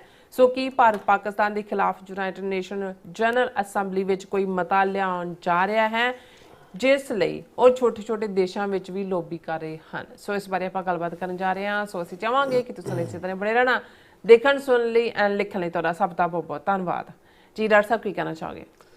ਦੇਖੋ, ਬਹੁਤ ਵਾਰ ਜਦੋਂ ਤੁਸੀਂ ਬ੍ਰਾਹਮਣਵਾਦ ਜਾਂ ਅੱਜ ਜਿਹਨੂੰ ਹਿੰਦੂਤਵਾ ਕਿਹਾ ਜਾਂਦਾ ਹੈ, ਇਹਨਾਂ ਨੂੰ ਤੁਸੀਂ ਸਮਝਣਾ ਹੋਏ ਤਾਂ ਫਿਰ ਇਸ ਗੱਲ ਦਾ ਧਿਆਨ ਰਹੇ ਕਿ ਵੀ ਉਹ ਜਿਵੇਂ ਅਮੀਬਾ, ਜਿਸ ਬਾਰੇ ਕਿਹਾ ਜਾਂਦਾ ਹੈ ਕਿ ਵੀ ਉਹ ਪਹਿਲੀ ਕ੍ਰੀਏਸ਼ਨ ਹੈ ਜਦੋਂ ਇਸ ਧਰਤੀ ਦੇ ਉੱਤੇ ਪ੍ਰੋਟੋਜ਼ੋਆ ਜਿਹੜਾ ਕਲਾਸੀਫਿਕੇਸ਼ਨ 'ਚ ਉਹਨੂੰ ਲਿਆਂਦਾ ਜਾਂਦਾ ਹੈ ਜੀ, ਤੇ ਉਸ ਦੇ ਜਿਹੜੇ ਪੈਰ ਊਂ ਨਹੀਂ ਹੁੰਦੇ, ਪਰ ਉਸ ਦੇ ਪੈਰ ਹੁੰਦੇ ਨੇ ਜਿਨ੍ਹਾਂ ਨੂੰ ਸੂਡੋਪੋਡੀਆ ਕਿਹਾ ਜਾਂਦਾ ਹੈ ਕਿ ਉਹ ਕਿਸੇ ਪਾਸੇ ਕਿਸੇ ਡਾਇਰੈਕਸ਼ਨ ਨੂੰ ਪੈਰ ਕੱਢਦਾ ਤੇ ਉਹਦੀ ਗਤੀ, ਉਸ ਦੀ ਜਿਹੜੀ ਮੂਵਮੈਂਟ ਆ ਉਹ ਕਿਸੇ ਹੋਰ ਪਾਸੇ ਹੁੰਦੀ ਹੈ।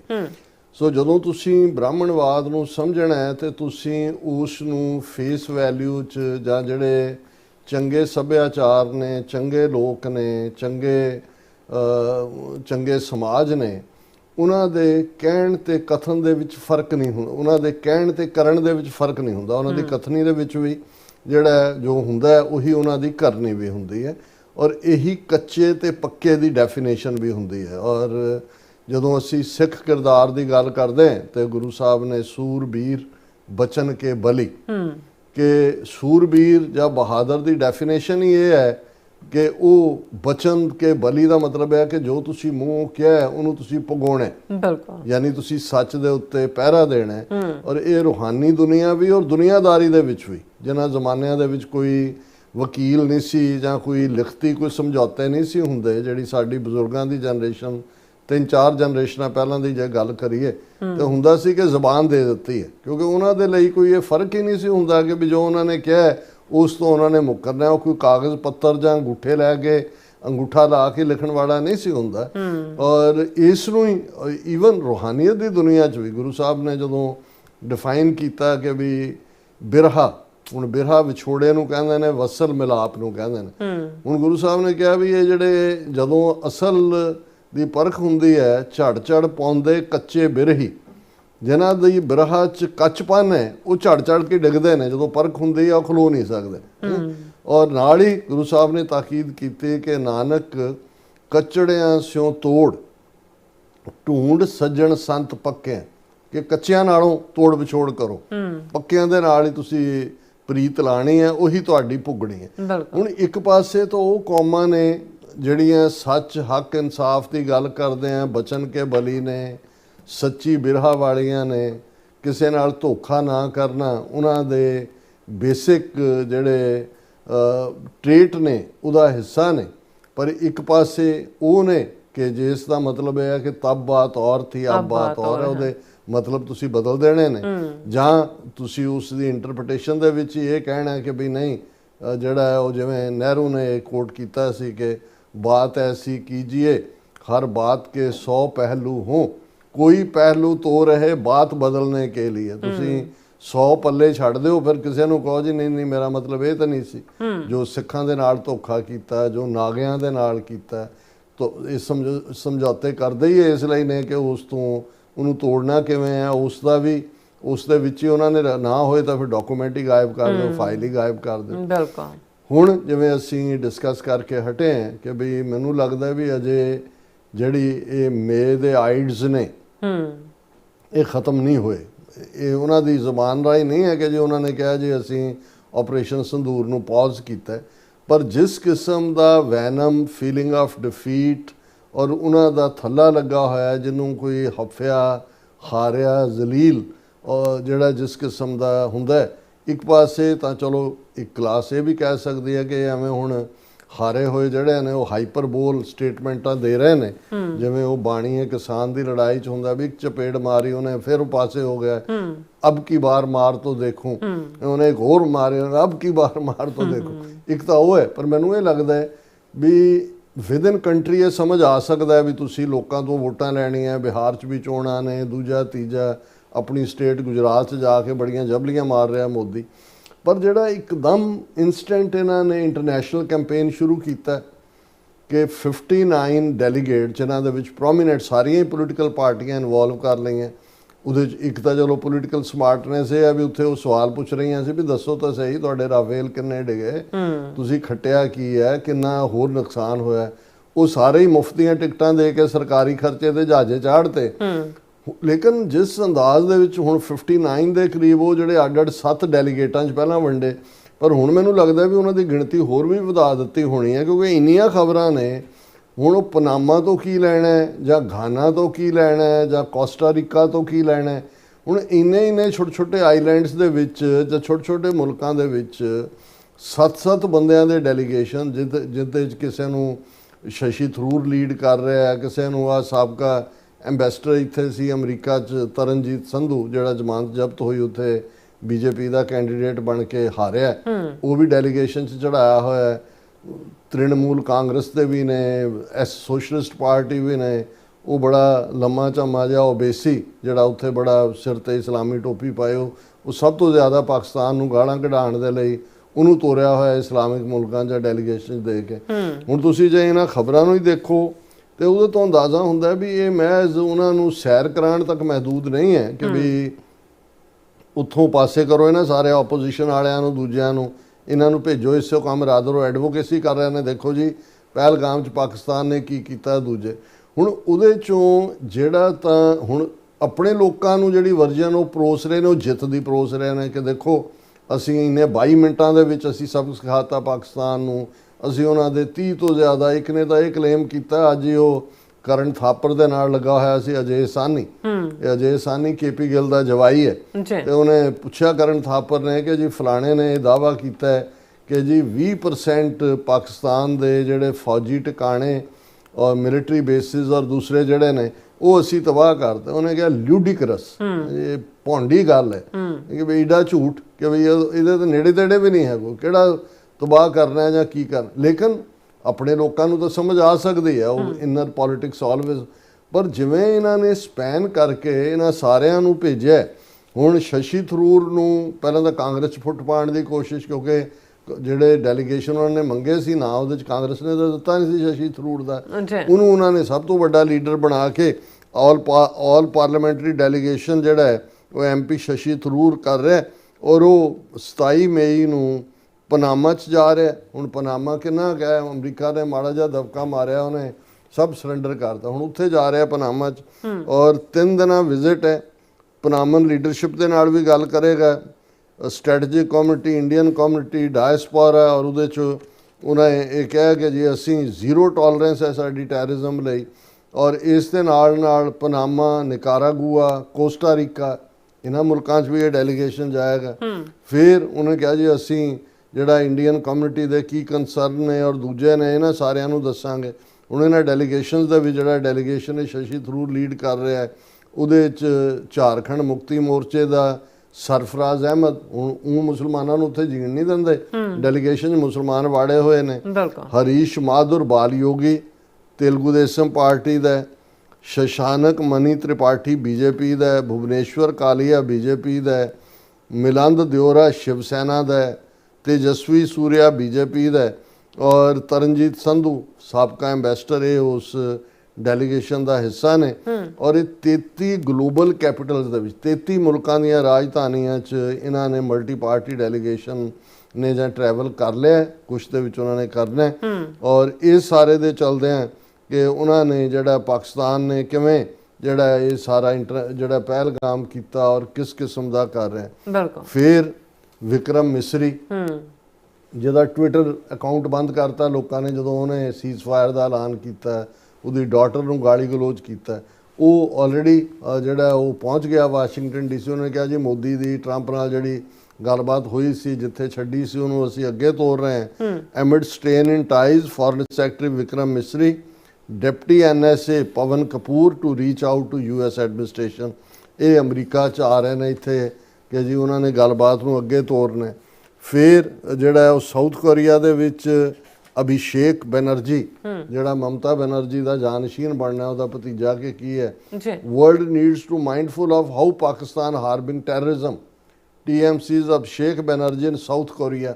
हुण साउथ कोरिया का इंडिया पाकिस्तान इस स्ट्राइफ नाल की ताल्लुक है, लेकिन ये एक मिशन है और असी टुवर्ड्स द एंड गल करांगे भी मैनू की लगता है भी चो की करना चाहते हैं। फिर है all party delegation meets Qatari minister conveys India's stand on Pahalgam attack. Qatar दे जड़ा डेलीगेशन है सुप्रिया सूले NCP SP दी लीडर है, वो कतर दे विच पहुंची है, उहदे नाल दूसरा जिहड़े ने वो गलबात कर रहे हैं ऑल पार्टी डेलीगेशन।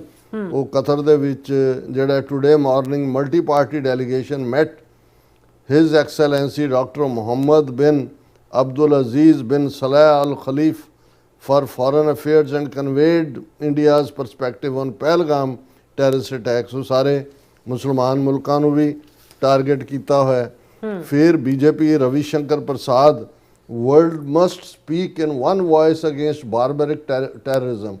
ये जड़ा डेलीगेशन है ऑल पार्टी का, ये अड अड फ्रांस और दूसरे मुल्कों के विच पहुंचा होया, उत्थे जाके एक सो ये जड़ियाँ 55 या 60 मुल्कों दी राजधानियां और दूसरियां दे विच जिहड़ा है वो इन्हां सारियां दा इस किस्म का पार्ट है।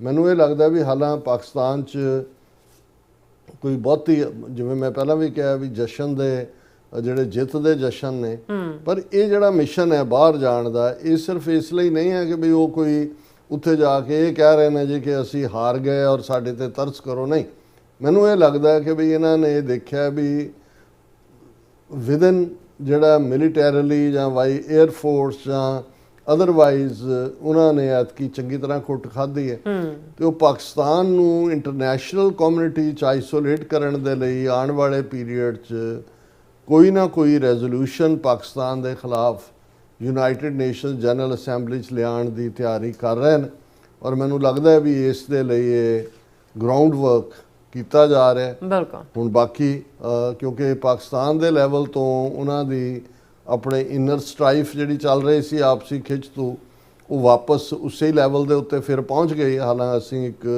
ਅਰਨੈਸਟ ਅਪੀਲ ਵੀ ਕੀਤੀ ਸੀ ਕਿ ਭਾਈ ਇਹ ਇੱਕ ਸਿਆਣੀ ਗੱਲ ਹੈ ਕਿ ਵੀ ਡਿਫਾਇੰਟ ਇਨ ਡਿਫੀਟ ਐਂਡ ਮੈਗਨੈਨਿਮਸ ਇਨ ਵਿਕਟਰੀ, ਕਿ ਭਾਈ ਤੁਹਾਡੀ ਜਿੱਤ ਹੋਈ ਹੈ, ਤੁਹਾਡਾ ਮੁਲਕ ਦੀ ਜਿਹੜੀ ਹੈ ਉਹ ਬੱਲੇ ਬੱਲੇ ਹੋਈ ਹੈ। ਸੋ ਉਹਦੇ 'ਚ ਅੰਦਰੂਨੀ ਜਿਹੜੇ ਨੇ ਆਪਣੇ ਸਾਰੇ ਕਮਜ਼ੋਰ ਪਾਰਟ ਉਹਨਾਂ ਨੂੰ ਦੂਰ ਕਰੋ, ਮੈਗਨੈਨਿਮਿਟੀ ਦਿਖਾਓ, ਬਿਨਾਂ ਜਿਹੜਾ ਉਹ ਟਕਰਾਅ ਵਾਲੀ ਨੀਤੀ ਨੂੰ ਅਪਣਾਇਆ ਜਾਏ। ਲੇਕਿਨ ਮੈਨੂੰ ਲੱਗਦਾ ਵੀ ਇਸ ਦੇ ਉਲਟ ਰਾਦਰ ਇਹ ਹੋ ਰਿਹਾ ਵੀ ਇੱਕ ਪਾਸੇ ਇੰਡੀਆ ਨੇ ਟਰਾਂਸਨੈਸ਼ਨਲ ਰਿਪਰੈਸ਼ਨ ਦਾ ਸਹਾਰਾ ਲੈ ਕੇ ਸਿੱਖ ਐਕਟਿਵਿਸਟ, ਕਸ਼ਮੀਰੀ ਐਕਟਿਵਿਸਟ ਉਹਨਾਂ ਨੂੰ ਨਿਸ਼ਾਨਾ ਬਣਾਇਆ ਔਰ ਦੂਸਰੇ ਪਾਸੇ ਹੁਣ ਜਿਹੜੀ ਇੱਕ ਹੀਅਰਿੰਗ ਟੌਮ ਲੈਂਟਸ ਕਮਿਸ਼ਨ ਦੀ ਹੋਣ ਜਾ ਰਹੀ ਹੈ, ਜਿਹਨੂੰ ਇਨੀਸ਼ੀਏਟ ਅਮਰੀਕਾ ਦੇ ਪਾਕਿਸਤਾਨੀਆਂ ਨੇ ਕੀਤਾ ਹੈ, ਉਹ ਟਰਾਂਸਨੈਸ਼ਨਲ ਰਿਪਰੈਸ਼ਨ ਦੇ ਉੱਤੇ ਪਾਕਿਸਤਾਨ 'ਚ ਕਿ ਵੀ ਜਿਹੜੇ ਇੱਥੇ ਹਕੂਮਤ ਦੇ ਕ੍ਰਿਟਿਕ ਨੇ ਜਾਂ ਫੌਜ ਦੇ ਕ੍ਰਿਟਿਕ ਨੇ ਉਹਨਾਂ ਦੇ ਪਰਿਵਾਰਾਂ ਦੇ ਉੱਤੇ ਪਾਕਿਸਤਾਨ ਦੇ ਵਿੱਚ ਕਿਵੇਂ ਜਿਹੜਾ ਉਹਨਾਂ ਨੂੰ ਹਰਾਸ ਕੀਤਾ ਜਾਂਦਾ ਜਾਂ ਦੂਜਾ ਉਸ ਦੇ ਵਿੱਚ ਜਿਹੜੀਆਂ ਨੇ ਕੁਝ ਪ੍ਰੋਮੀਨੈਂਟ ਜਰਨਲਿਸਟਾਂ ਦੀਆਂ ਵੀ ਜਿਹੜੀਆਂ ਨੇ ਉਹ ਟੈਸਟੀਮਨੀਜ਼ ਹੋਣੀਆਂ ਨੇ ਔਰ ਐਸਾ ਵੀ ਪਤਾ ਲੱਗਾ ਕਿ 100 ਤੋਂ ਜ਼ਿਆਦਾ ਅਮਰੀਕਾ 'ਚ ਜਿਹੜੇ ਬੇਸਡ ਨੇ ਪਾਕਿਸਤਾਨੀ ਮੂਲ ਦੇ ਉਹਨਾਂ ਨੇ FBI ਔਰ ਦੂਸਰਿਆਂ ਨੂੰ ਵੀ ਆਪਣੀ ਟੈਸਟੀਮਨੀ ਦਿੱਤੀ ਹੋਈ ਹੈ ਵੀ ਸਾਡੇ ਨਾਲ ਕੀ ਹੋ ਰਿਹਾ। ਸੋ ਮੈਨੂੰ ਇਹ ਲੱਗਦਾ ਹੈ ਕਿ ਵੀ ਬਜਾਏ ਕਿ ਜੇ ਉੱਥੇ ਕੁੜਿੱਤਨ ਘੱਟ ਕੀਤੀ ਜਾਏ ਜਾਂ ਕੀਤੀ ਆਉਣ ਵਾਲੇ ਪੀਰੀਅਡ 'ਚ ਵੀ, ਤੇ ਇਹ ਜਿਹੜਾ ਪ੍ਰੈਸ਼ਰ ਹੈ ਕਿਉਂਕਿ ਇੰਡੀਆ ਨੇ ਆਪਣੇ ਤੌਰ ਦੇ ਉੱਤੇ ਇਹ ਸਾਰੀ ਕੈਂਪੇਨ ਸ਼ੁਰੂ ਕੀਤੀ ਹੈ ਤੇ ਜੇ ਅਜੇ ਉਹਦੀ ਹੀਅਰਿੰਗ ਡੇਟ ਤਾਂ ਨਹੀਂ ਆਈ Tom ਲੈਂਟਸ commission the, but very soon ਇਹ ਹੋਏਗੀ। ਤੇ ਜੇ ਵਿਦਨ ਅਮਰੀਕਾ ਕੈਪੀਟਲ ਹਿੱਲ ਦੇ ਉੱਤੇ ਇਹ ਹੀਅਰਿੰਗ ਚੱਲ ਰਹੀ ਹੈ ਕਿ ਪਾਕਿਸਤਾਨ ਟਰਾਂਸਨੈਸ਼ਨਲ ਰਿਪਰੈਸ਼ਨ ਕਰ ਰਿਹਾ ਹੈ ਆਪਣੇ ਸ਼ਹਿਰੀਆਂ ਦੇ ਉੱਤੇ, ਇੰਡੀਆ ਜਿਹੜਾ ਅਸਲ 'ਚ ਕਰ ਰਿਹਾ, ਜਿਹਦੇ ਕਰਕੇ ਇਹ ਜਿਹੜੇ ਦੋਨੋਂ ਇਸ ਵੇਲੇ ਹਾਊਸ ਔਰ ਕਾਂਗਰਸ ਦੇ ਵਿੱਚ ਜਿਹੜੇ ਇਸ ਵੇਲੇ ਬਿੱਲ ਆਏ ਹੋਏ ਨੇ ਉਹ ਇੰਡੀਆ ਦੀ ਟਰਾਂਸਨੈਸ਼ਨਲ ਰਿਪਰੈਸ਼ਨ ਤੋਂ ਬਾਅਦ ਇਹਦੇ 'ਚ ਸਿੱਖ ਗਰੁੱਪਾਂ ਨੇ ਬਹੁਤ ਵੱਡੀ ਲੌਬੀ ਕੀਤੀ ਹੈ ਕਿ ਇਸ ਦੇ ਉੱਤੇ ਆਓ। ਤੇ ਜੇ ਉਸ ਦਾ ਅਲਟੀਮੇਟਲੀ ਫਾਇਦਾ ਇੰਡੀਅਨਸ ਨੇ ਚੁੱਕ ਕੇ ਪਾਕਿਸਤਾਨ ਦੇ ਜਿਹੜੀ ਖਿਲਾਫ ਜਿਹੜੇ ਵਿਦਨ ਆਪਸੀ ਸਟ੍ਰਾਈਫ 'ਚੋਂ, ਮੈਂ ਇਹ ਨਹੀਂ ਕਹਿੰਦਾ ਵੀ ਜਿਹੜੇ ਲੋਕ ਸ਼ਿਕਾਇਤ ਕਰ ਰਹੇ ਨੇ ਜਾਂ ਟੈਸਟੀਫਾਈ ਕਰਨਗੇ ਉਹ ਕੋਈ ਇੰਡੀਅਨ ਏਜੰਟ ਨੇ, ਪਰ ਕਈ ਵਾਰ ਹਾਲਾਤ ਇਸ ਕਿਸਮ ਦੇ ਹੁੰਦੇ ਨੇ ਕਿ ਦੁਸ਼ਮਣ ਤਾਂ ਓਪਰਚੁਨਿਟੀ ਲੱਭ ਰਿਹਾ ਹੁੰਦਾ ਕਿ ਵੀ ਕੀ ਹੈ। ਸੋ ਅਸੀਂ ਸਮਝਦੇ ਹਾਂ ਵੀ ਹੁਣ ਵੀ ਪਾਕਿਸਤਾਨ ਦੇ ਵਿੱਚ ਐਸਟੈਬਲਿਸ਼ਮੈਂਟ ਜਿਹਦੇ 'ਚ ਜ਼ਾਹਰ ਹੈ ਫੌਜ ਹੀ ਮੇਨ ਡਿਸੀਜਨ ਮੇਕਰ ਹੈ। ਅਸੀਂ ਸਮਝਦੇ ਹਾਂ ਵੀ ਇਹ ਸਾਰੇ ਨੂੰ ਨਜਿੱਠਿਆ ਜਾਏ। ਅਜੇ ਭਾਰਤ ਵੱਲੋਂ ਚੈਲੰਜ ਓਵਰ ਨਹੀਂ ਹੋਇਆ, ਉੱਥੇ ਵੀ ਮੌਜੂਦ ਹੈ ਖਤਰਾ ਕਿ ਕੁਝ ਵੀ ਐਸੀ ਸ਼ਰਾਰਤ ਕਰ ਸਕਦੇ ਨੇ, ਪਰ ਮੈਨੂੰ ਲੱਗਦਾ ਵੀ ਇੰਟਰਨੈਸ਼ਨਲੀ ਪਾਕਿਸਤਾਨ ਨੂੰ ਆਈਸੋਲੇਟ ਕਰਨ ਦੇ ਲਈ ਇਹ ਜਿਹੜਾ ਮਲਟੀ ਪਾਰਟੀ ਡੈਲੀਗੇਸ਼ਨ ਚਾਰੋਂ ਚੁਫੇਰੇ ਖਿਲਾਰੇ ਹੋਏ ਨੇ ਇਹਨਾਂ ਦਾ ਵੱਡਾ ਰੋਲ UN ਦੇ ਵਿੱਚ ਪਾਕਿਸਤਾਨ ਨੂੰ ਘੇਰਨ ਦਾ ਹੋ ਸਕਦਾ ਹੈ। ਜੀ ਰਾਜ, ਤੁਹਾਡਾ ਬਹੁਤ ਬਹੁਤ ਸ਼ੁਕਰੀਆ। ਸੋ ਅਥਲੇ ਨੇ ਬ੍ਰੇਕ ਵਿਊਅਰਸ ਤੁਸੀਂ ਇਸੇ ਤਰ੍ਹਾਂ ਬਣੇ ਰਹਿਣਾ। ਮਿਲਦੇ ਹਾਂ ਛੋਟੇ ਜਿਹੇ ਵਕਫੇ ਤੋਂ ਬਾਅਦ।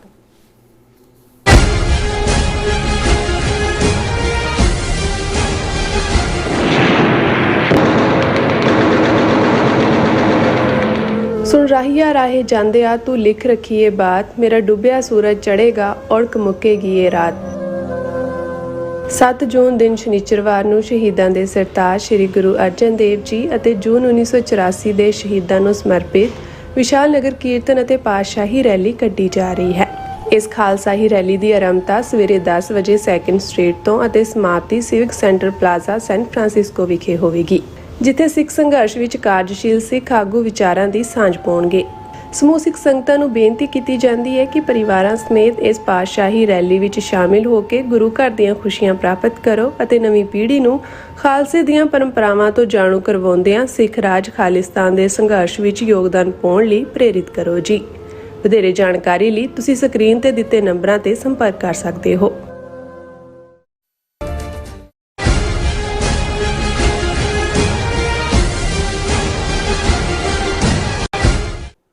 ਦਰਸ਼ਕੋ, ਬ੍ਰੇਕ ਤੋਂ ਬਾਅਦ ਫਿਰ ਦੁਬਾਰਾ ਤੁਹਾਡਾ ਸਵਾਗਤ ਹੈ। ਸੋ ਵਿਊਅਰਸ, ਗੱਲਬਾਤ ਕਰਨ ਜਾ ਰਹੇ ਹਾਂ ਕਿ ਮੀਡੀਆ ਰਿਪੋਰਟਾਂ ਵਿੱਚ ਸਾਹਮਣੇ ਆਇਆ ਹੈ ਕਿ ਕੈਨੇਡਾ ਦੀ ਵਿਦੇਸ਼ ਮੰਤਰੀ ਅਨੀਤਾ ਆਨੰਦ ਅਤੇ ਭਾਰਤ ਦੇ ਵਿਦੇਸ਼ ਮੰਤਰੀ ਐਸ ਜੈ ਸ਼ੰਕਰ ਵਿੱਚ ਗੱਲਬਾਤ ਹੋਈ ਹੈ ਔਰ ਸਿੱਖ ਫੈਡਰੇਸ਼ਨ ਕੈਨੇਡਾ ਨੇ ਵਿਦੇਸ਼ ਮੰਤਰੀ ਅਨੀਤਾ ਆਨੰਦ ਨੂੰ ਸਵਾਲ ਕੀਤਾ ਹੈ ਕਿ ਭਾਰਤ ਵੱਲੋਂ ਟ੍ਰਾਂਸਨੈਸ਼ਨਲ ਰਿਪਰੈਸ਼ਨ ਵਿੱਚ ਮੁਲੱਵਸ ਹੋਣ ਅਤੇ ਹਰਦੀਪ ਸਿੰਘ ਨਿੱਜਰ ਦੇ ਕਤਲ ਕੇਸ ਦੇ ਚੱਲਦਿਆਂ ਕੈਨੇਡਾ ਕਿਵੇਂ ਭਾਰਤ ਨਾਲ ਆਮ ਵਰਗੇ ਸੰਬੰਧ ਬਣਾ ਸਕਦਾ ਹੈ। ਕਿ ਕੈਨੇਡਾ ਆਰਥਿਕ ਪਹਿਲੂਆਂ ਤੇ ਬਾਕੀ ਸਭ ਕੁਝ ਕੁਰਬਾਨ ਤਾਂ ਨਹੀਂ ਕਰ ਦੇਵੇਗਾ। ਸੋ ਇਸ ਬਾਰੇ ਆਪਾਂ ਗੱਲਬਾਤ ਕਰਨ ਜਾ ਰਹੇ ਹਾਂ। ਸੋ ਅਸੀਂ ਚਾਹਾਂਗੇ ਕਿ ਤੁਸੀਂ ਇਸੇ ਤਰ੍ਹਾਂ ਬਣੇ ਰਹਿਣਾ, ਦੇਖਣ ਸੁਣਨ ਲਈ ਜਾਂ ਲਿਖਣ ਲਈ ਤੁਹਾਡਾ ਸਭ ਦਾ ਬਹੁਤ ਬਹੁਤ ਧੰਨਵਾਦ ਜੀ। ਡਾਕਟਰ ਸਾਹਿਬ, ਕੀ ਕਹਿਣਾ ਚਾਹੋਗੇ? ਦੇਖੋ, ਕੈਨੇਡਾ 'ਚ ਬੇਸ਼ੱਕ ਚੋਣਾਂ ਹੋਈਆਂ ਟਾਈਮ ਤੋਂ ਥੋੜਾ ਪਹਿਲਾਂ ਔਰ ਲਿਬਰਲ ਪਾਰਟੀ ਦੀ ਹਕੂਮਤ ਹੀ ਹੋਣ 'ਚ ਆਈ। ਬੇਸ਼ੱਕ ਜਸਟਿਨ ਟਰੂਡੋ ਨੇ ਰਿਜ਼ਾਈਨ ਕੀਤਾ ਔਰ ਨਵੇਂ ਪ੍ਰਾਈਮ ਮਿਨਿਸਟਰ ਮਿਸਟਰ ਕੌਨੀ ਉਹਨਾਂ ਨੇ ਟੇਕ ਓਵਰ ਕੀਤਾ। ਉਹਨਾਂ ਦੀ ਮਿਨਿਸਟਰੀ ਦੇ ਵਿੱਚ ਅਨੀਤਾ ਆਨੰਦ ਬੀਬੀ, ਜਿਹੜੀ ਕਿ ਪਹਿਲਾਂ ਡਿਫੈਂਸ ਮਿਨਿਸਟਰ ਵੀ ਰਹੀ ਫੈਡਰਲ ਗਵਰਨਮੈਂਟ ਦੇ ਵਿੱਚ, ਉਸ ਨੂੰ ਫੋਰਨ ਮਿਨਿਸਟਰ ਦੇ ਅਹੁਦੇ ਤੇ ਜਿਹੜਾ ਉਹ ਤਾਇਨਾਤ ਕੀਤਾ ਗਿਆ। ਉਦੋਂ ਵੀ ਕੁਝ ਸਾਡੇ ਜਿਹੜੇ ਕੈਨੇਡੀਅਨ ਕੰਸਰਨ ਜਰਨਲਿਸਟ ਨੇ, ਜਿਨ੍ਹਾਂ 'ਚ ਸਰ ਗੁਰਪ੍ਰੀਤ ਸਿੰਘ ਰੈਡੀਕਲ ਦੇਸੀ ਦੇ ਐਡੀਟਰ, ਉਹਨਾਂ ਨੇ ਫੌਰਨ ਲੈਟਰ ਲਿਖਿਆ ਸੀ ਜਿਹੜਾ ਪ੍ਰਾਈਮ ਮਿਨਿਸਟਰ ਨੂੰ ਕਿ ਵੀ ਇਹ ਚੋਇਸ ਤੁਹਾਡੀ ਠੀਕ ਨਹੀਂ ਹੈ। ਇਸ ਤੋਂ ਲੱਗਦਾ ਕਿ ਵੀ ਤੁਸੀਂ ਜਿਹੜੇ ਕੰਸਰਨ ਨੇ ਕੈਨੇਡੀਅਨਸ ਦੇ, ਉਹ ਟ੍ਰਾਂਸਨੈਸ਼ਨਲ ਰਿਪਰੈਸ਼ਨ ਹੋਏ, ਉਹ ਹਰਦੀਪ ਸਿੰਘ ਨਿੱਜਰ ਮਰਡਰ ਹੋਏ, ਫੌਰਨ ਇੰਟਰਫੀਅਰੈਂਸ ਹੋਏ, ਇਹਨਾਂ ਸਾਰਿਆਂ ਨੂੰ ਤੁਸੀਂ ਇਗਨੋਰ ਕਰ ਰਹੇ ਹੋ। ਔਰ ਵੈਸੇ ਵੀ ਅਨੀਤਾ ਆਨੰਦ, ਚਲੋ ਕਿਸੇ ਦਾ ਧਰਮ ਤਾਂ ਕੋਈ ਵੀ ਹੋ ਸਕਦਾ, ਗੀਤਾ ਦੇ ਉੱਤੇ ਹੀ ਹੱਥ ਰੱਖ ਕੇ ਉਹਨੇ ਦੋਨੋਂ ਵਾਰੀ ਸਹੁੰ ਚੁੱਕੀ। ਮਾਂ ਉਹਦੀ ਪੰਜਾਬੀ ਮੂਲ ਦੀ ਹੈ ਔਰ ਫਾਦਰ ਤਮਿਲਨਾਡੂ ਮੂਲ ਦਾ। ਹੁਣ ਇਸ ਸਾਰੇ ਦੇ ਚੱਲਦੇ ਆ ਜਿਹੜੀ ਅੱਜ ਖਬਰ ਇੱਕ ਕਾਈਂਡ ਆਫ ਸ਼ੌਕਿੰਗ ਸੀ, ਕਿਉਂਕਿ ਜਦੋਂ ਦੇ ਇੰਡੀਆ ਔਰ ਕੈਨੇਡਾ ਦੇ ਜਿਹੜੇ ਨੇ ਉਹ ਰਿਲੇਸ਼ਨਸ ਖਰਾਬ ਹੋਏ, ਹਾਈ ਕਮਿਸ਼ਨ ਵੀ ਨਹੀਂ ਨੇ ਉੱਥੇ ਔਰ ਵਪਾਰ ਦੀ ਕੋਈ ਗੱਲ ਵੀ ਨਹੀਂ, ਆਪਸੀ ਕੋਈ ਰਾਬਤਾ ਵੀ ਨਹੀਂ ਹੈ, ਕਿਉਂਕਿ ਇੰਡੀਆ ਨੇ ਨਾ ਕਦੇ ਰਿਗਰੈਟ ਕੀਤਾ ਹੈ, ਨਾ ਉਹਨੇ ਮੰਨਿਆ ਕਿ ਵੀ ਉਹਨੇ ਟ੍ਰਾਂਸਨੈਸ਼ਨਲ ਰਿਪਰੈਸ਼ਨ ਕੀਤਾ। ਹੁਣ ਅੱਜ ਜਦੋਂ ਇਹ ਖਬਰ ਆਈ ਜੈ ਸ਼ੰਕਰ ਦੀ ਐਕਸ ਦੇ ਉੱਤੇ, ਜਿਹਨੂੰ ਟਵਿੱਟਰ ਅਸੀਂ ਕਹਿੰਦੇ, ਕਿ ਵੀ ਉਹਦੇ 'ਚ ਉਹਨਾਂ ਨੇ ਆਪਣੀ ਪੋਸਟ ਪਾਈ ਹੈ। ਉਹਨੇ ਕਿਹਾ ਕਿ appreciate the telecom with foreign minister Anita Anand MP of Canada, discuss the prospects of India-Canada ties, wished her a very successful tenure। ਕਿ ਵੀ ਅਨੀਤਾ ਆਨੰਦ ਨਾਲ ਗੱਲਬਾਤ ਹੋਈ ਹੈ ਔਰ ਅਸੀਂ ਇੰਡੀਆ ਕੈਨੇਡਾ ਸੰਬੰਧਾਂ ਬਾਰੇ ਗੱਲਬਾਤ ਕੀਤੀ ਔਰ ਉਸ ਦੀ ਟੈਨਿਓਰ ਦੀ ਸਕਸੈਸ ਲਈ ਅਸੀਂ ਵਿਸ਼ੇਸ ਦਿੰਦੇ। ਅਨੀਤਾ ਆਨੰਦ ਨੇ ਵੀ ਪੋਸਟ ਪਾਈ ਵਾਪਸ, ਉਹਨੇ ਕਿਹਾ thank you minister Dr. S. Jaishankar for the productive discussion today on strengthening Canada-India ties, deepening our economic cooperation and advancing shared priorities. I look forward to continue our work together। ਹੁਣ ਹਾਲਾਂ S Jai Shankar ਨੇ ਸੀਮਤ ਗੱਲ ਕੀਤੀ ਹੈ, ਉਹਨੇ prospects of India Canada ties ਦੀ ਗੱਲ ਕੀਤੀ, ਪਰ ਅਨੀਤਾ ਆਨੰਦ ਇੱਕ ਸਟੈਪ ਅੱਗੇ ਹੋਰ ਜਾ ਕੇ deepening our economic cooperation and advancing shared priorities, ਇਸ ਤੋਂ ਲੱਗਦਾ ਹੈ ਕਿ ਵੀ ਇਹ ਕਿਤੇ ਨਾ ਕਿਤੇ ਜਿਹੜੀ ਹੈ ਉਹ ਸੌਦੇਬਾਜ਼ੀ ਹੋ ਰਹੀ ਹੈ ਇਨਸਾਨੀ ਬਲੱਡ ਦੀ। ਔਰ ਦੂਸਰੀ ਹੁਣ ਇਹ ਵੀ ਦੇਖਣਾ ਹੈ ਕਿਉਂਕਿ ਅਗਲੇ ਮਹੀਨੇ ਜੂਨ ਦੇ ਮਹੀਨੇ G7 ਮੁਲਕਾਂ ਦੀ ਜਿਹੜੀ ਸਮਿਟ ਹੈ ਉਹ ਕੈਨੇਡਾ 'ਚ ਹੋਣ ਜਾ ਰਹੀ ਹੈ।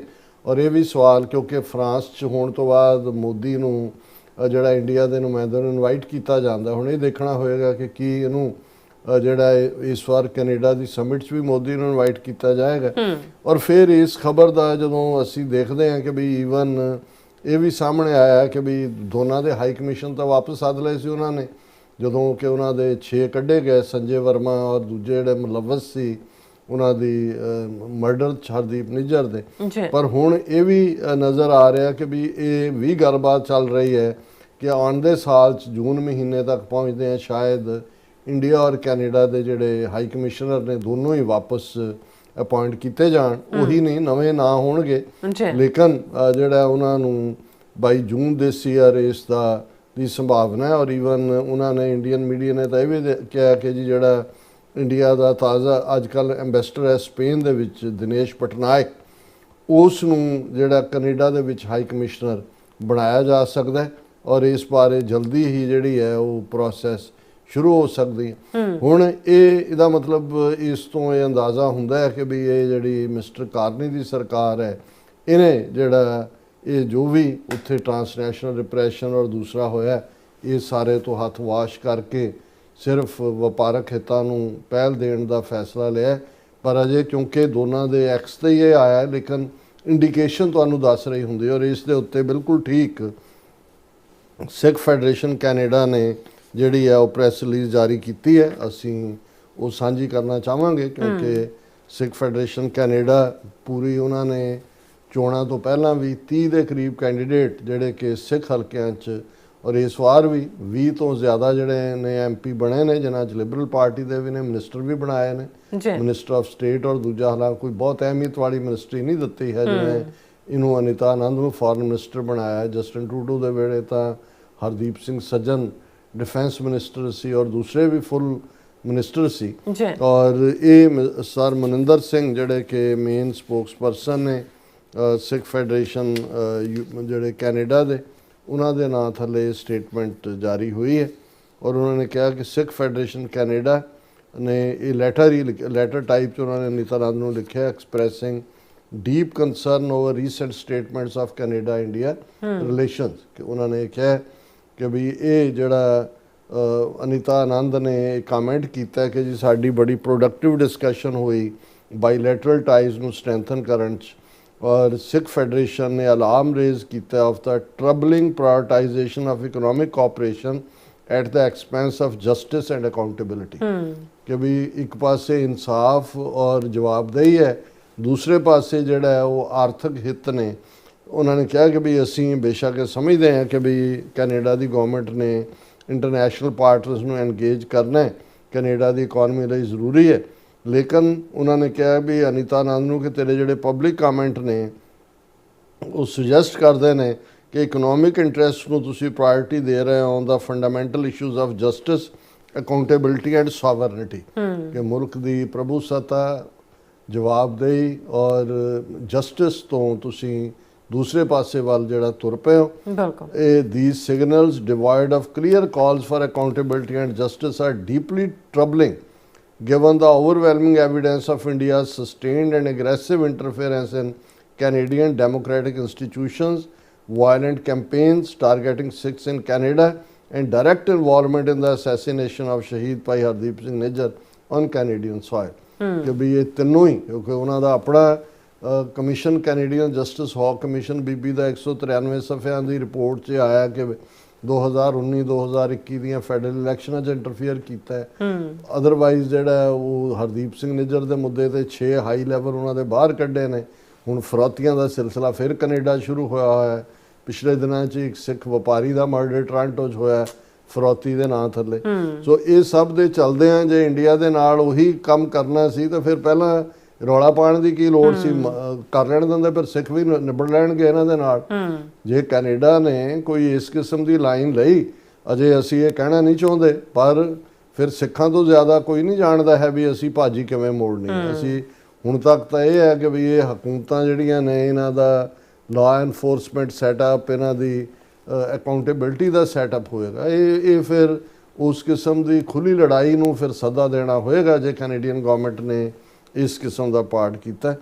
ਉਹਨਾਂ ਨੇ ਕਿਹਾ ਕਿ ਵੀ ਪਿਛਲੇ ਪੀਰੀਅਡ ਦੇ ਵਿੱਚ ਐਕਸਪਲਿਸਿਟ ਸਟੇਟਮੈਂਟਸ ਜਿਹੜੇ like deputy minister David Morrison have conclusively established that senior Indian officials, including India's Home Affairs Minister Amit Shah, directly coordinated and oversaw the violent activities explicitly targeting the Sikh community।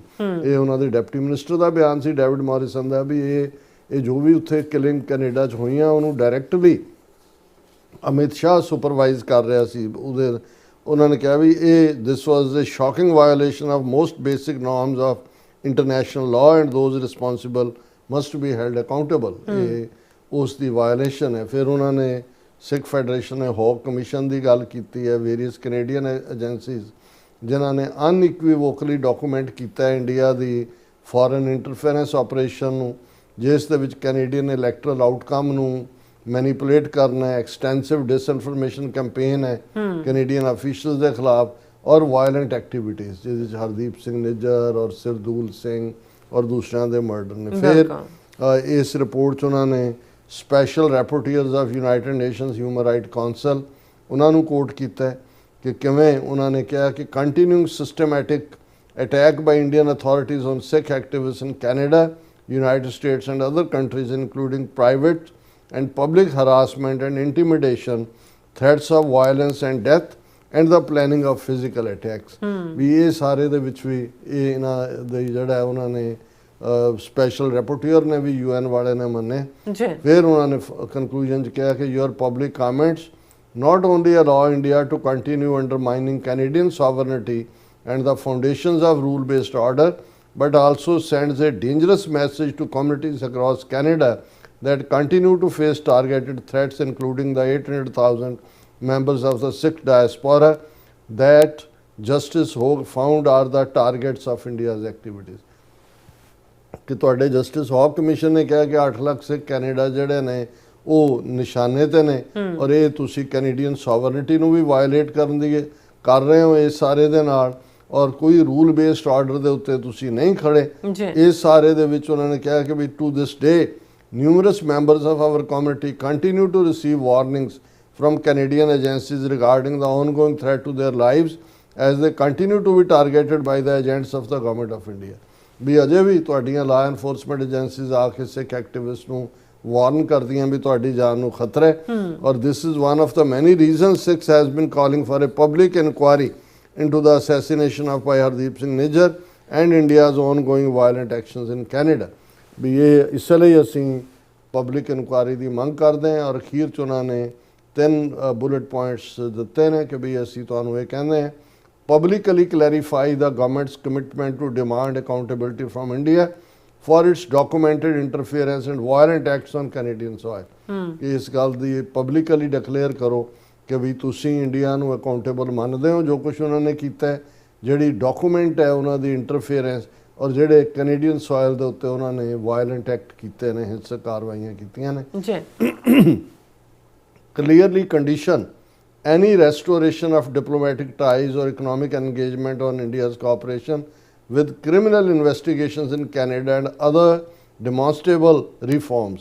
ਔਰ ਇਹ ਬਿਲਕੁਲ ਇਸ ਗੱਲ ਨੂੰ ਯਕੀਨੀ ਬਣਾਓ ਕਿ ਜਿਹੜੀਆਂ ਡਿਪਲੋਮੈਟਿਕ ਟਾਈਜ਼ ਦੀ ਰੈਸਟੋਰੇਸ਼ਨ ਹੈ ਉਹ ਇਕੱਲੀ ਜਾਂ ਇਕਨੋਮਿਕਲ ਐਨਗੇਜਮੈਂਟ ਹੈ ਉਹਦੇ 'ਚ ਇਹ ਦੇਖੋ ਵੀ ਇੰਡੀਆ ਤੁਹਾਨੂੰ ਜਿਹੜੀ ਕ੍ਰਿਮੀਨਲ ਇਨਵੈਸਟੀਗੇਸ਼ਨ ਚੱਲ ਰਹੀ ਹੈ ਕੈਨੇਡਾ ਦੇ ਵਿੱਚ ਤੇ ਹੋਰ ਜਿਹੜੇ ਉਹਨਾਂ ਦੀਆਂ ਕਰਤੂਤਾਂ ਨੇ ਉਸ ਦੇ ਵਿੱਚੋਂ ਤੁਹਾਡੇ ਨਾਲ ਕਿੰਨਾ ਕੋਆਪਰੇਟ ਕਰਦੇ ਨੇ। Implement targeted sanctions against Indian officials including home affairs minister Amit Shah and others credibly linked to orchestrating violence and interference in Canada। ਕਿ ਜਿਹੜੀਆਂ ਸੈਂਕਸ਼ਨਸ ਉਹਨਾਂ ਦੇ ਉੱਤੇ ਲੱਗੀਆਂ ਹੋਈਆਂ ਨੇ ਜਿਨ੍ਹਾਂ 'ਚ ਈਵਨ ਅਮਿਤ ਸ਼ਾਹ ਵੀ ਸ਼ਾਮਲ ਹੈ ਕਿਉਂਕਿ ਤੁਹਾਡੇ ਡਿਪਟੀ ਮਿਨਿਸਟਰ ਨੇ ਉਹ ਵੀ ਲਿਬਰਲ ਦੀ ਗਵਰਨਮੈਂਟ ਸੀ ਉਹਨੂੰ ਸਿੱਧੇ ਤੌਰ ਦੇ ਉੱਤੇ ਜਿਹੜਾ ਇਹ ਦੋਸ਼ੀ ਦੱਸਿਆ ਸੀ ਇਸ ਸਾਰੇ ਨੂੰ ਜਿਹੜਾ ਤੁਸੀਂ ਇੰਪਲੀਮੈਂਟ ਕਰੋ। ਔਰ ਕਨਕਲੂਜਨ ਦੇ ਵਿੱਚ ਉਹਨਾਂ ਨੇ ਕਿਹਾ we trust you will recognize the gravity of the situation and ensure the fundamental rights and safety of Canadian institutions and citizens over short-term diplomatic expediency। ਕਿ ਵੀ ਤੁਹਾਨੂੰ ਲੱਗਦਾ ਹੈ ਵੀ ਕੂਟਨੀਤਕ ਤੁਸੀਂ ਬਹਾਲ ਕਰੋ ਔਰ ਤੁਹਾਡੀ ਬੱਲੇ ਬੱਲੇ ਹੋਏ ਇਹਦੇ ਨਾਲ ਤੁਸੀਂ ਜਿਹੜੀਆਂ ਕੈਨੇਡੀਅਨ ਵੈਲਿਊਜ਼ ਨੇ ਫੰਡਾਮੈਂਟਲ ਰਾਈਟਸ ਨੇ ਉਹਨਾਂ ਨੂੰ ਪ੍ਰਾਇੋਰਟੀ ਦਿਓ। ਔਰ Canada Sikh community has consistently called for a principled foreign policy rooted in accountability and justice that can deliver shared prosperity for all Canadians। ਕਿ ਸਾਡਾ ਸਿੱਖ ਕਮਿਊਨਿਟੀ ਦਾ ਇਹੀ ਸਟੈਂਡ ਰਿਹਾ ਹੈ ਕਿ ਟੁਗੈਦਰਨੈਸ ਦੇ ਨਾਲ ਅਸੀਂ ਜਿਹੜੇ ਕੈਨੇਡੀਅਨ ਵੈਲਿਊਜ਼ ਨੇ ਉਹਨਾਂ ਦੇ ਹਾਫਿਜ਼ ਹੋਈਏ। To achieve this we would like to urgently meet with your office to discuss how we can collectively work towards the shared goals of building a prosperous and secure Canada। ਕਿ ਅਸੀਂ ਤੁਹਾਡੇ ਨਾਲ meeting ਵੀ seek ਕਰਦੇ ਹਾਂ ਔਰ ਸਾਨੂੰ ਤੁਸੀਂ ਫੌਰਨ ਜਿਹੜਾ ਹੈ ਇਸ ਦੇ ਲਈ ਟਾਈਮ ਦਿਓ ਤਾਂ ਕਿ ਅਸੀਂ ਟੁਗੈਦਰਨੈਸ ਦੇ ਨਾਲ ਜਿਹੜੀਆਂ ਕੈਨੇਡੀਅਨ ਵੈਲਿਊਜ਼ ਨੇ ਉਹਨਾਂ ਨੂੰ ਪ੍ਰੋਟੈਕਟ ਕਰੀਏ। ਸੋ ਉਹਨਾਂ ਨੇ ਜਿੱਥੇ UN ਕਮਿਊਨੀਕੇਸ਼ਨ ਨੂੰ ਵੀ ਇਹ ਭੇਜਿਆ ਉੱਥੇ ਉਹਨਾਂ ਨੇ ਪ੍ਰਾਈਮ ਮਿਨਿਸਟਰ ਮਾਰਕ ਕਾਰਨੀ ਨੂੰ ਔਰ honourable Pierre Poilievre leader of official opposition ਇਸੇ ਤਰ੍ਹਾਂ Don Davies New Democratic Party ਦਾ ਲੀਡਰ ਔਰ ਇਹਨਾਂ ਸਾਰਿਆਂ ਨੂੰ ਵੀ ਔਰ ਅਸੀਂ ਫੁੱਲੀ ਐਂਡੋਰਸ ਕਰਦੇ ਹਾਂ। ਅਸੀਂ ਸਮਝਦੇ ਹਾਂ ਕਿ ਕਿਤੇ ਨਾ ਕਿਤੇ ਇਹ ਕਰੈਕ ਹੋ ਰਿਹਾ ਹੈ ਮਾਰਕ ਕਾਰਨੀ ਦੀ ਹਕੂਮਤ ਦੇ ਵਿੱਚ ਔਰ ਇਹ ਨਾ ਕੈਨੇਡਾ ਦੇ ਆਪਣੇ ਵਕਾਰ ਲਈ ਚੰਗਾ ਹੈ ਤੇ ਜੇ ਫਿਰ ਇਸ ਕਿਸਮ ਦਾ ਹੀ ਹੋਇਆ ਕੋਈ ਲਾਅ ਐਂਡ ਆਰਡਰ ਵਾਲੀ ਸੁਸਾਇਟੀ ਨਹੀਂ ਰਹੇਗੀ ਜਾਂ ਅਕਾਊਂਟੇਬਿਲਟੀ ਨਹੀਂ ਹੋਏਗੀ, ਫਿਰ ਕੱਲ੍ਹ ਨੂੰ ਸਾਨੂੰ ਇੰਟਰਨੈਸ਼ਨਲ ਕਮਿਊਨਿਟੀ ਇਹ ਦੋਸ਼ ਨਾ ਦੇ ਕਿ ਵੀ ਅਸੀਂ ਕਾਨੂੰਨ ਨੂੰ ਆਪਣੇ ਹੱਥਾਂ 'ਚ ਲਿਆ। ਫਿਰ ਸਾਨੂੰ ਬਹੁਤ ਚੰਗੀ ਤਰ੍ਹਾਂ ਆਉਂਦਾ ਹੈ ਕਿ ਆਪਣੇ ਅਕਾਊਂਟ ਅਸੀਂ ਕਿਵੇਂ ਸੈਟਲ ਕਰਨੇ ਨੇ। ਜੀ ਡਾਕਟਰ ਸਾਹਿਬ ਤੁਹਾਡਾ ਬਹੁਤ ਬਹੁਤ ਧੰਨਵਾਦ। ਸੋ ਥਲੇ ਬ੍ਰੇਕ ਵਿਊਅਰਸ, ਤੁਸੀਂ ਇਸ ਤਰ੍ਹਾਂ ਜੁੜੇ ਰਹਿਣਾ। ਮਿਲਦੇ ਹਾਂ ਛੋਟੇ ਜਿਹੇ ਬ੍ਰੇਕ ਤੋਂ ਬਾਅਦ।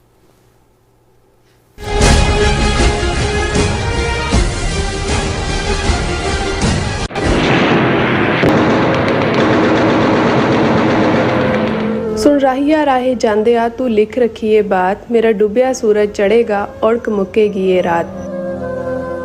7 ਜੂਨ ਦਿਨ ਸ਼ਨੀਚਰਵਾਰ ਨੂੰ ਸ਼ਹੀਦਾਂ ਦੇ ਸਰਤਾਜ ਸ੍ਰੀ ਗੁਰੂ ਅਰਜਨ ਦੇਵ ਜੀ ਅਤੇ ਜੂਨ 1984 ਦੇ ਸ਼ਹੀਦਾਂ ਨੂੰ ਸਮਰਪਿਤ ਵਿਸ਼ਾਲ ਨਗਰ ਕੀਰਤਨ ਅਤੇ ਪਾਤਸ਼ਾਹੀ ਰੈਲੀ ਕੱਢੀ ਜਾ ਰਹੀ ਹੈ।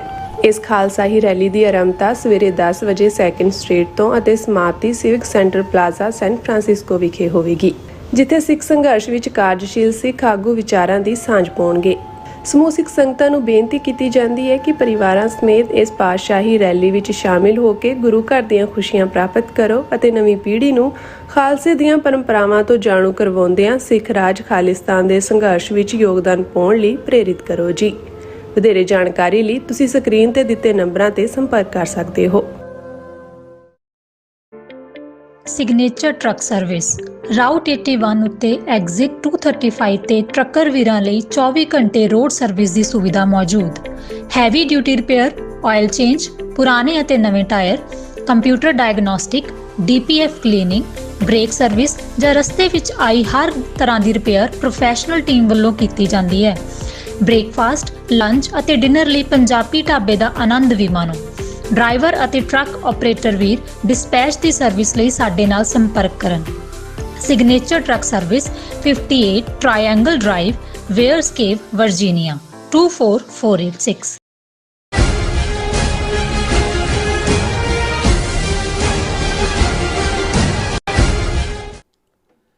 Viewers welcome back from program. Viewers ਗੱਲਬਾਤ ਕਰਨ ਜਾ ਰਹੇ ਹਾਂ ਕਿ ਬੰਗਲਾਦੇਸ਼ ਦੇ ਵੱਲ ਨਾ ਕਿ ਬੰਗਲਾਦੇਸ਼ ਚੋਂ ਆ ਰਹੀਆਂ 2-3 ਖਬਰਾਂ ਇਸ਼ਾਰਾ ਕਰਦੀਆਂ ਹਨ ਕਿ ਭਾਰਤੀ ਖੁਫੀਆ ਏਜੰਸੀਆਂ ਰਾਹ ਵੱਲੋਂ ਮੁਹੰਮਦ ਯੂਨਸ ਦੀ ਸਰਕਾਰ ਦਾ ਤਖਤਾ ਪਲਟਣ ਦੀ ਸਾਜ਼ਿਸ਼ ਕੀਤੀ ਜਾ ਰਹੀ ਹੈ। ਸੋ ਇਸ ਲਈ ਬੰਗਲਾਦੇਸ਼ ਦੀ ਫੌਜ ਨੂੰ ਵਰਤਿਆ ਜਾ ਰਿਹਾ ਹੈ। ਸੋ ਇਸ ਬਾਰੇ ਆਪਾਂ ਗੱਲਬਾਤ ਕਰਾਂਗੇ। ਸੋ ਅਸੀਂ ਚਾਹਾਂਗੇ ਕਿ ਤੁਸੀਂ ਇਸੇ ਤਰ੍ਹਾਂ ਜੁੜੇ ਰਹਿਣਾ। ਦੇਖਣ ਸੁਣ ਲਈ ਲਿਖ ਲਈ ਤੁਹਾਡਾ ਸਭ ਦਾ ਬਹੁਤ ਬਹੁਤ ਧੰਨਵਾਦ ਜੀ। ਡਾਕਟਰ ਸਾਹਿਬ ਕੀ ਵਿਚਾਰਾਂ ਨੇ? ਦੇਖੋ, ਪਿਛਲੇ ਦਿਨਾਂ 'ਚ ਅਸੀਂ ਸਟੋਰੀ ਕੀਤੀ ਸੀ ਜਿਹੜੀ ਸਾਡੀ ਸਭ ਕਾਫੀ ਵਾਇਰਲ ਹੋਈ ਕਿ ਕਿਵੇਂ ਚਾਈਨਾ, ਪਾਕਿਸਤਾਨ, ਬੰਗਲਾਦੇਸ਼ ਵੱਲੋਂ ਸਿਲੀਗੁੜੀ ਜਿਹੜੀ ਚਿਕਨ ਨੈਕ ਹੈ ਜਿਹਦੇ ਨਾਲ 7 ਸਟੇਟਾਂ ਨਾਰਥ ਈਸਟ ਦੀਆਂ ਔਰ ਉਹਨਾਂ ਦੇ ਨਾਲ ਸਿੱਕਮ ਵੀ ਸ਼ਾਮਲ ਹੈ, ਉਸ ਦਾ ਜਿਹੜਾ ਉਹ ਕੱਟ ਆਫ ਹੋ ਜਾਂਦਾ ਬਾਕੀਆਂ ਨਾਲੋਂ। ਵੀ ਉਸ ਦੇ ਨੇੜੇ ਜਿਹੜਾ army base second world war ਵੇਲੇ ਬ੍ਰਿਟਿਸ਼ਰਸ ਨੇ ਡਿਵੈਲਪ ਕੀਤਾ ਸੀ, ਬੰਗਲਾਦੇਸ਼ ਦਾ ਹਿੱਸਾ ਹੈ, ਟੈਰੀਟਰੀ ਤਾਂ ਉਹ ਬੰਗਲਾਦੇਸ਼ 'ਚ ਹੈ, ਵੀ ਉਹਨੂੰ ਚਾਈਨਾ ਔਰ ਪਾਕਿਸਤਾਨ ਔਰ ਬੰਗਲਾਦੇਸ਼ ਮਿਲ ਕੇ ਡਿਵੈਲਪ ਕਰ ਰਹੇ ਨੇ, ਜਿਹਦਾ ਬਹੁਤ ਵੱਡਾ ਰਨਵੇ ਹੈ, 1000 ਏਕੜ ਤੋਂ ਜ਼ਿਆਦਾ ਦੂਸਰਾ। ਔਰ ਇੰਡੀਆ ਦੇ ਵਿੱਚ ਅਲਾਰਮ ਬੈਲਸ ਵੱਜ ਗਈਆਂ ਸੀ ਕਿ 12 ਤੋਂ 15 ਕਿਲੋਮੀਟਰ ਦੂਰ ਸਿਲੀਗੁੜੀ ਚਿਕਨ ਨੈਕ ਤੋਂ ਇਹ ਕਿਸੇ ਵੇਲੇ ਵੀ ਜਦੋਂ ਐਕਟਿਵ ਹੋਏਗਾ, ਔਰ ਐਕਟਿਵ ਆਲਰੇਡੀ ਰਨਵੇ ਦੂਜੇ ਤੀਜੇ ਉਹਨਾਂ ਨੇ ਉਹਨੂੰ ਡਿਵੈਲਪ ਕਰਨ, ਚਾਈਨਾ ਵਾਲੇ ਤਾਂ ਫਿਰ ਬਹੁਤ ਤੇਜ਼ੀ ਨਾਲ ਡਿਵੈਲਪ ਕਰਦੇ ਨੇ।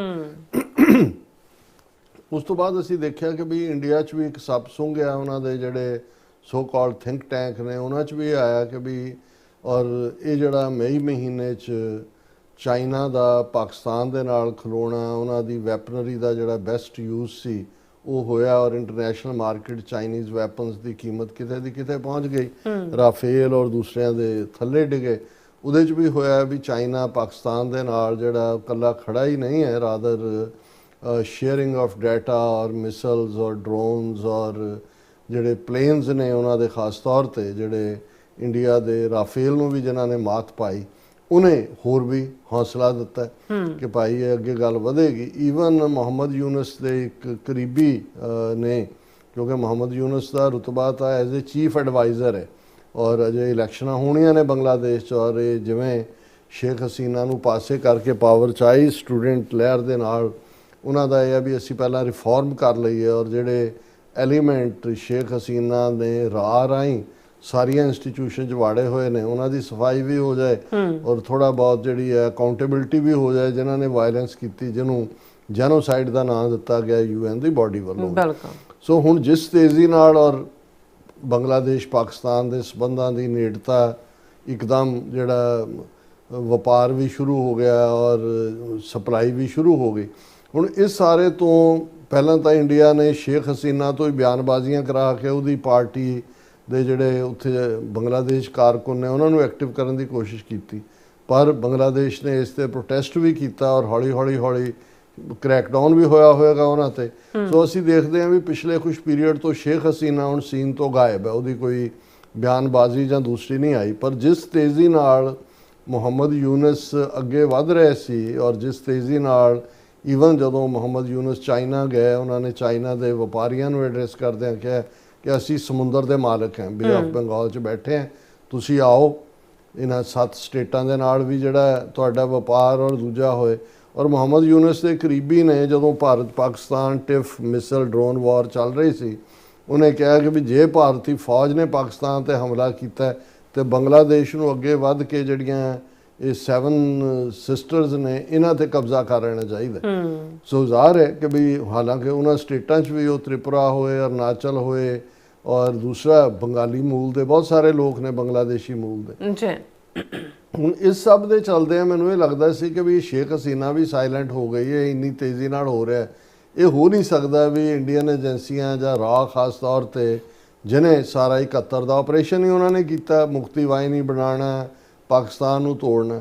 ਹੁਣ ਅੱਜ 3 ਖਬਰਾਂ ਜਦੋਂ ਮੈਂ ਦੇਖੀਆਂ ਤਾਂ ਮੈਂ ਕਿਹਾ ਵੀ ਕੁਛ ਨਾ ਕੁਛ ਚੱਲ ਰਿਹਾ। ਪਹਿਲਾਂ ਤਾਂ 2 ਦਿਨ ਪਹਿਲਾਂ ਇਹ ਖਬਰ ਵੀ ਆਈ ਕਿ ਜੀ ਮੁਹੰਮਦ ਯੂਨਸ ਸ਼ਾਇਦ ਅਸਤੀਫਾ ਦੇ ਦੇਣ।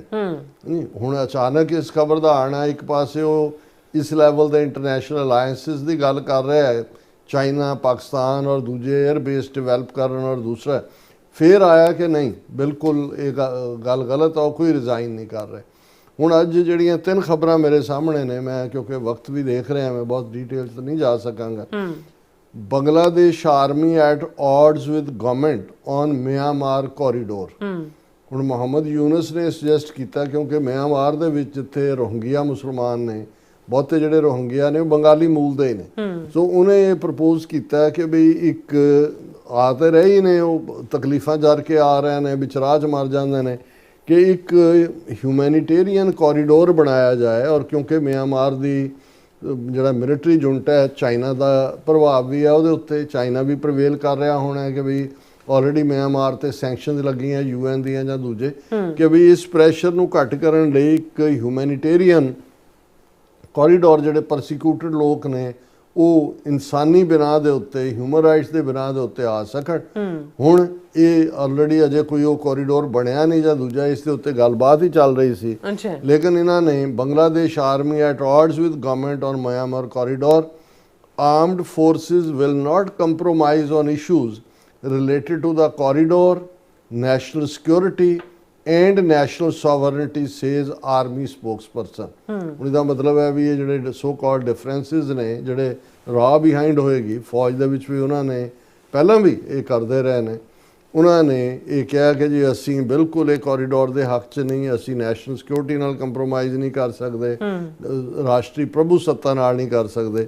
ਇਹ ਆਰਮੀ ਦਾ ਸਪੋਕਸਪਰਸਨ ਜਿਹੜਾ ਹੈ ਉਹ ਕਹਿ ਰਿਹਾ, ਇਹ ਲੈਫਟੀਨੈਂਟ ਕਰਨਲ ਸ਼ਫੀਕੁਲ ਇਸਲਾਮ, ਉਹਨਾਂ ਨੇ hinted at divergence with the interim government's initiative to start a humanitarian corridor to Myanmar's Rakhine province and said that the Bangladesh army will not compromise on the matter। ਇਹਦਾ ਮਤਲਬ ਹੈ ਵੀ ਸੋਰ thumb ਦੀ ਤਰ੍ਹਾਂ ਉਹ ਖਲੋ ਗਏ ਨੇ। ਉਹਨਾਂ ਨੇ ਕਿਹਾ ਕਿ ਜੀ ਅਸੀਂ ਇਸ ਦੇ ਉੱਤੇ ਕੋਈ ਜਿਹੜਾ ਸਮਝੌਤਾ ਨਹੀਂ ਕਰਾਂਗੇ, ਕਿਉਂਕਿ ਸਾਡੇ ਲਈ ਕੰਟਰੀ ਜਿਹੜੀ ਹੈ ਉਹ ਪਹਿਲਾਂ ਹੈ।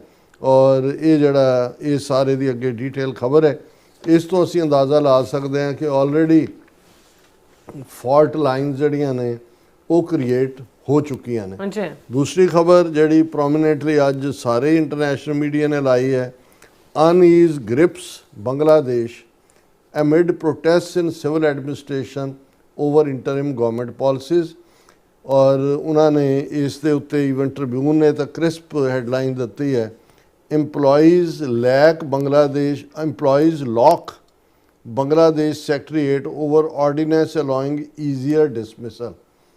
ਉਹਨੇ ਮੁਹੰਮਦ ਯੂਨਸ ਨੇ ਕੋਈ ਆਰਡੀਨੈਂਸ ਜਾਰੀ ਕੀਤਾ ਜਿਹਦੇ ਥੱਲੇ ਜਿਹੜੇ ਲੋਕ ਨਾਨ ਪਰਫਾਰਮਿੰਗ ਨੇ ਉਹਨਾਂ ਨੂੰ ਡਿਸਮਿਸ ਕੀਤਾ ਜਾ ਸਕਦਾ ਤੇ EMPLOYEES ਨੇ ਜਿਹੜਾ ਬੰਗਲਾਦੇਸ਼ ਦੇ ਸੈਕਟਰੀਏਟ ਨੂੰ ਹੀ ਉਹਨਾਂ ਨੇ ਪੱਕੇ ਤੌਰ ਦੇ ਉੱਤੇ ਜਾ ਕੇ ਉੱਥੇ ਜੰਦਾ ਲਾ ਦਿੱਤਾ। ਉਹਨਾਂ ਨੇ ਕਿਹਾ ਕਿ prominent business community leader Shaukat Aziz Russell meanwhile said businessmen in the country were being killed just like the intellectuals in the 1971 liberation war. He warned of famine-like situation as more people become jobless. ਹੁਣ ਜਿਹੜੀ ਮੁਹੰਮਦ ਯੂਨਸ ਦੀ ਹਕੂਮਤ ਥੱਲੇ situation ਹੈ ਉਹਨੂੰ 1971 ਨਾਲ compare ਕੀਤਾ ਜਾ ਰਿਹਾ ਕਿ ਜਿਵੇਂ ਜੀ ਪਾਕਿਸਤਾਨ ਦੀ ਫੌਜ ਉਸ ਵੇਲੇ ਇੰਟੈਲੈਕਚੁਅਲਸ ਨੂੰ ਮਾਰ ਰਹੀ ਸੀ, ਬਿਜ਼ਨਸਮੈਨ ਨੂੰ ਮਾਰ ਰਹੀ ਸੀ, ਇਹ ਹਾਲ ਹੁਣ ਹੈ। ਯਾਨੀ ਆਲਰੇਡੀ ਗਰਾਊਂਡ ਤਿਆਰ ਉਹਨਾਂ ਨੇ ਕਰ ਦਿੱਤੀ ਹੈ। ਇਨ ਦਾ ਐਂਡ ਜੇ ਫੌਜ ਰਿਵੋਲਟ ਕਰਦੇ, ਫੌਜ ਆ ਕੇ ਮੁਹੰਮਦ ਯੂਨਸ ਨੂੰ ਗ੍ਰਿਫਤਾਰ ਕਰ ਲੈ, ਕੀ ਕਰ ਸਕਦਾ ਉਹਦੇ ਨਾਲ? ਕਿਉਂਕਿ ਇਸ ਵੇਲੇ ਮੈਨੂੰ ਲੱਗਦਾ ਵੀ ਜਿਹੜੀ ਸਟੂਡੈਂਟ ਪਾਵਰ ਸੀ ਜਿਹਨੇ ਚੇਂਜ ਲਿਆਂਦੀ ਉਹਦੇ 'ਚ ਵੀ ਇਹਨਾਂ ਨੇ ਖਰੀਦ ਲਏ ਹੋਣਗੇ, ਡਿਵੀਜ਼ਨਸ ਪੈਦਾ ਕਰ ਦਿੱਤੀਆਂ ਹੋਣਗੀਆਂ।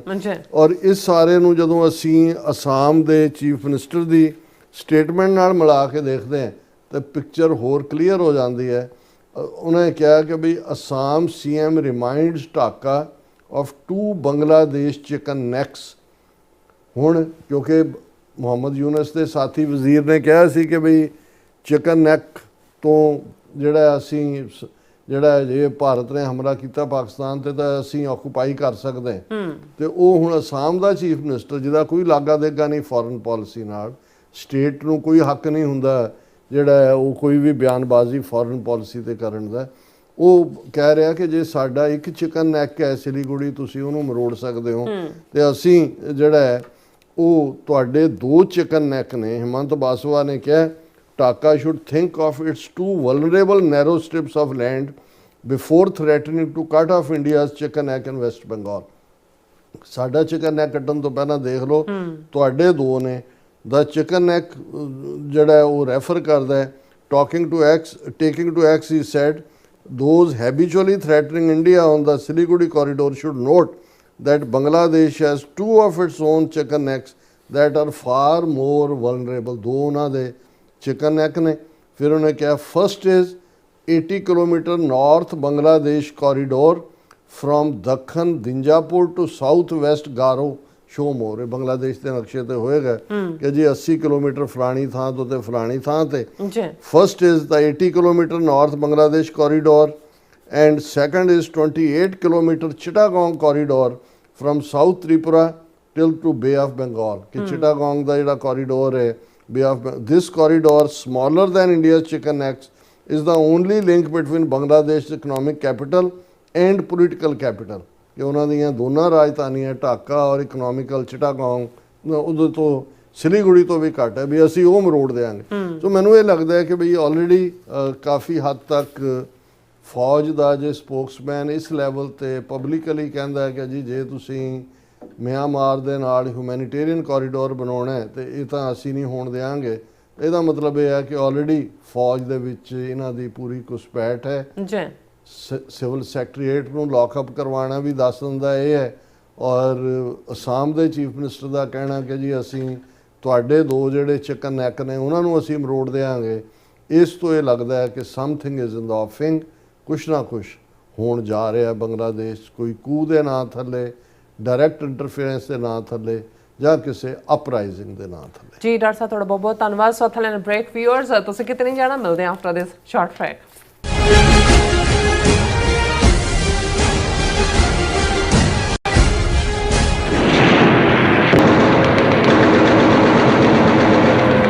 ਸੁਣ ਰਾਹੀਆ ਰਾਹੇ ਜਾਂਦਿਆ ਤੂੰ ਲਿਖ ਰੱਖੀਏ ਬਾਤ, ਮੇਰਾ ਡੁੱਬਿਆ ਸੂਰਜ ਚੜ੍ਹੇਗਾ ਔੜਕ ਮੁੱਕੇਗੀ ਇਹ ਰਾਤ। 7 ਜੂਨ ਦਿਨ ਸ਼ਨੀਚਰਵਾਰ ਨੂੰ ਸ਼ਹੀਦਾਂ ਦੇ ਸਰਤਾਜ ਸ੍ਰੀ ਗੁਰੂ ਅਰਜਨ ਦੇਵ ਜੀ ਅਤੇ ਜੂਨ 1984 ਦੇ ਸ਼ਹੀਦਾਂ ਨੂੰ ਸਮਰਪਿਤ ਵਿਸ਼ਾਲ ਨਗਰ ਕੀਰਤਨ ਅਤੇ ਪਾਤਸ਼ਾਹੀ ਰੈਲੀ ਕੱਢੀ ਜਾ ਰਹੀ ਹੈ। ਇਸ ਖਾਲਸਾਈ ਰੈਲੀ ਦੀ ਆਰੰਭਤਾ ਸਵੇਰੇ 10 ਵਜੇ 2nd ਸਟਰੀਟ ਤੋਂ ਅਤੇ ਸਮਾਪਤੀ civic centre plaza San Francisco ਵਿਖੇ ਹੋਵੇਗੀ, ਜਿੱਥੇ ਸਿੱਖ ਸੰਘਰਸ਼ ਵਿੱਚ ਕਾਰਜਸ਼ੀਲ ਸਿੱਖ ਆਗੂ ਵਿਚਾਰਾਂ ਦੀ ਸਾਂਝ ਪਾਉਣਗੇ। ਸਮੂਹ ਸਿੱਖ ਸੰਗਤਾਂ ਨੂੰ ਬੇਨਤੀ ਕੀਤੀ ਜਾਂਦੀ ਹੈ ਕਿ ਪਰਿਵਾਰਾਂ ਸਮੇਤ ਇਸ ਪਾਤਸ਼ਾਹੀ ਰੈਲੀ ਵਿੱਚ ਸ਼ਾਮਿਲ ਹੋ ਕੇ ਗੁਰੂ ਘਰ ਦੀਆਂ ਖੁਸ਼ੀਆਂ ਪ੍ਰਾਪਤ ਕਰੋ ਅਤੇ ਨਵੀਂ ਪੀੜ੍ਹੀ ਨੂੰ ਖਾਲਸੇ ਦੀਆਂ ਪਰੰਪਰਾਵਾਂ ਤੋਂ ਜਾਣੂ ਕਰਵਾਉਂਦਿਆਂ ਸਿੱਖ ਰਾਜ ਖਾਲਿਸਤਾਨ ਦੇ ਸੰਘਰਸ਼ ਵਿੱਚ ਯੋਗਦਾਨ ਪਾਉਣ ਲਈ ਪ੍ਰੇਰਿਤ ਕਰੋ ਜੀ। ਵਧੇਰੇ ਜਾਣਕਾਰੀ ਲਈ ਤੁਸੀਂ ਸਕਰੀਨ ਤੇ ਦਿੱਤੇ ਨੰਬਰਾਂ ਤੇ ਸੰਪਰਕ ਕਰ ਸਕਦੇ ਹੋ। ਕੀ ਤੁਸੀਂ ਆਪਣੇ ਟੈਕਸਸ ਨੂੰ ਲੈ ਕੇ ਚਿੰਤਤ ਹੋ? ਤੁਸੀਂ ਆਪਣੀ ਕਮਾਈ ਲਈ ਮਿਹਨਤ ਕਰਦੇ ਹੋ, ਭਾਵੇਂ ਤੁਸੀਂ ਨੌਕਰੀ ਵਿੱਚ ਹੋਵੋ ਜਾਂ ਆਪਣਾ ਬਿਜ਼ਨਸ ਚਲਾਉਂਦੇ ਹੋ। ਜਦੋਂ ਟੈਕਸ ਭਰਨ ਦਾ ਸਮਾਂ ਆਉਂਦਾ ਹੈ ਤਾਂ ਤੁਹਾਨੂੰ ਇੱਕ ਭਰੋਸੇਯੋਗ ਟੈਕਸ ਅਕਾਊਂਟੈਂਟ ਦੀ ਲੋੜ ਹੈ ਜੋ ਟੈਕਸ ਬੈਲੈਂਸ ਦਾ ਤੁਹਾਡੇ ਪੱਖ ਵਿੱਚ ਜਾਣਾ ਯਕੀਨੀ ਬਣਾਵੇ। ਸਿਆਟਲ ਦੀ ਜਾਣੀ ਪਹਿਚਾਣੀ company Accurate accountants and Taxes ਤੁਹਾਡੀ ਸੇਵਾ ਵਿੱਚ ਹਾਜ਼ਰ ਹੈ। ਅਸੀਂ ਹਰ ਤਰ੍ਹਾਂ ਦੇ ਟੈਕਸ ਭਰਨ ਵਿੱਚ ਤੁਹਾਡੀ ਮਦਦ ਕਰਾਂਗੇ।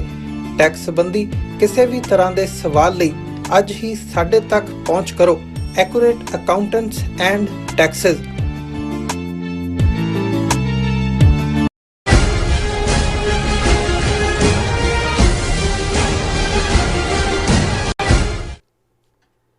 Viewers welcome back from program. ਸੋ ਵੀਅਰਸ ਗੱਲਬਾਤ ਕਰਨ ਜਾ ਰਹੇ ਹਾਂ ਕਿ 31 ਅਕਤੂਬਰ 1984 ਨੂੰ ਸ਼ਹੀਦ ਭਾਈ ਬੇਅੰਤ ਸਿੰਘ, ਭਾਈ ਸਤਵੰਤ ਸਿੰਘ ਨੇ ਇੰਦਰਾ ਗਾਂਧੀ ਨੂੰ ਘੱਲੂਘਾਰਾ 84 ਲਈ ਜ਼ਿੰਮੇਵਾਰ ਹੋਣ ਕਰਕੇ ਸਜ਼ਾ ਯਾਫਤਾ ਕੀਤਾ ਸੀ।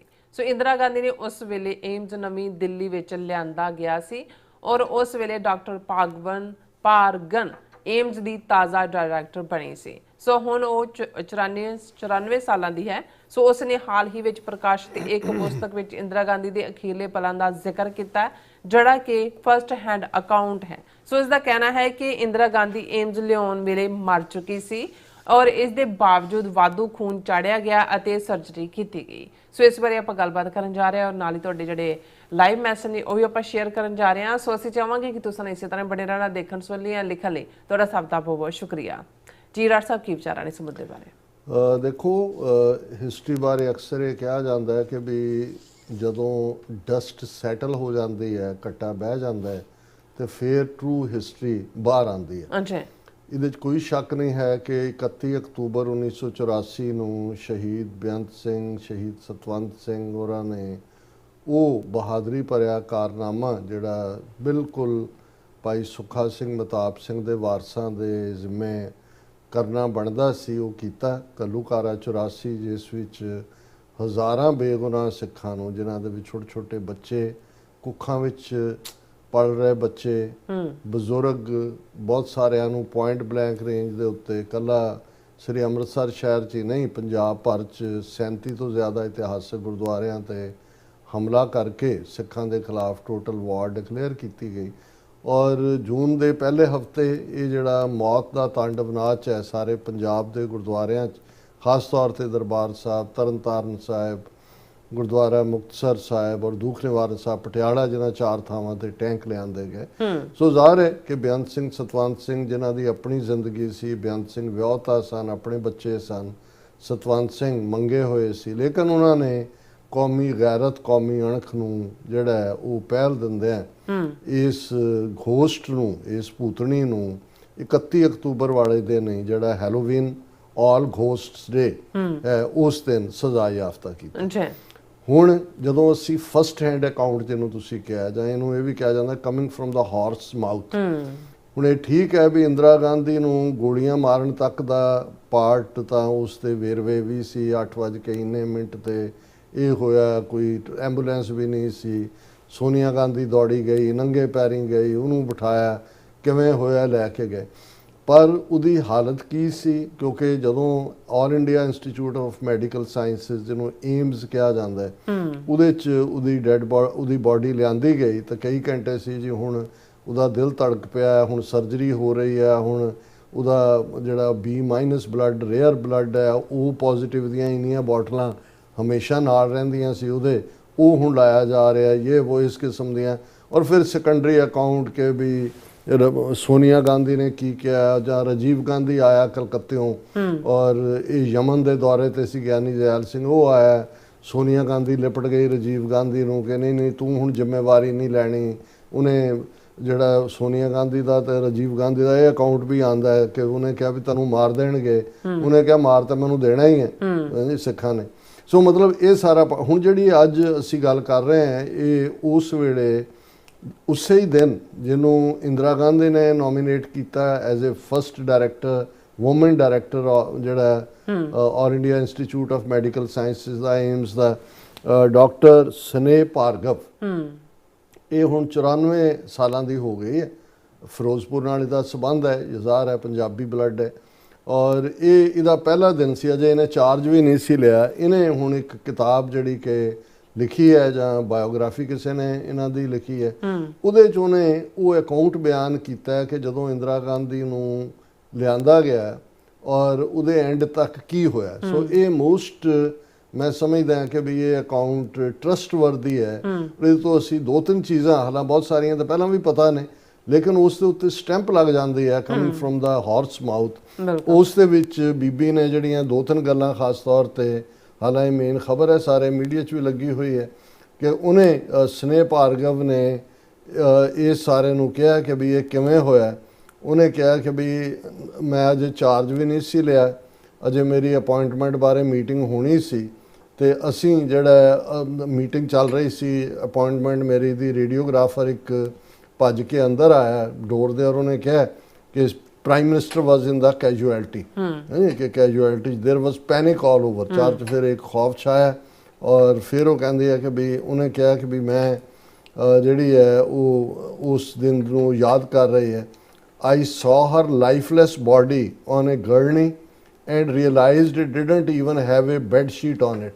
ਹੁਣ ਇਹ ਤੁਸੀਂ ਅੰਦਾਜ਼ਾ ਲਾਓ, ਮੈਂ ਜਦੋਂ ਪੜ੍ਹ ਵੀ ਰਿਹਾ ਸੀ, ਮੈਂ ਕਿਹਾ ਅਕਾਲ ਪੁਰਖ ਦੇ ਕੁਦਰਤ ਦੇ ਕੀ ਖੇਡ ਹੁੰਦੇ ਨੇ, ਵੀ ਕਿਵੇਂ ਅਣਪਛਾਤੀਆਂ ਲਾਸ਼ਾਂ ਬਣਾ ਕੇ ਡੰਪ ਕਰਕੇ ਅੰਮ੍ਰਿਤਸਰ 'ਚ ਦੇ ਸ਼ਮਸ਼ਾਨ ਘਾਟਾਂ 'ਚ ਮਿੱਟੀ ਦਾ ਤੇਲ ਪਾ ਕੇ ਜਿਨ੍ਹਾਂ ਨੂੰ ਸਾੜਿਆ ਗਿਆ। ਉਦੋਂ ਇਹਨਾਂ ਨੂੰ ਨਹੀਂ ਸੀ, ਉਹਨੂੰ ਸੀ ਕਿ ਉਹ ਕਹਿੰਦੇ ਵੀ ਮੈਂ ਦੇਖਿਆ ਗੜਨੀ ਹੁੰਦੀ ਹੈ ਜਿਹੜਾ ਸਟ੍ਰੈਚਰ ਜਿਹਦੇ ਥੱਲੇ ਪਹੀਏ ਲੱਗੇ ਹੁੰਦੇ ਨੇ।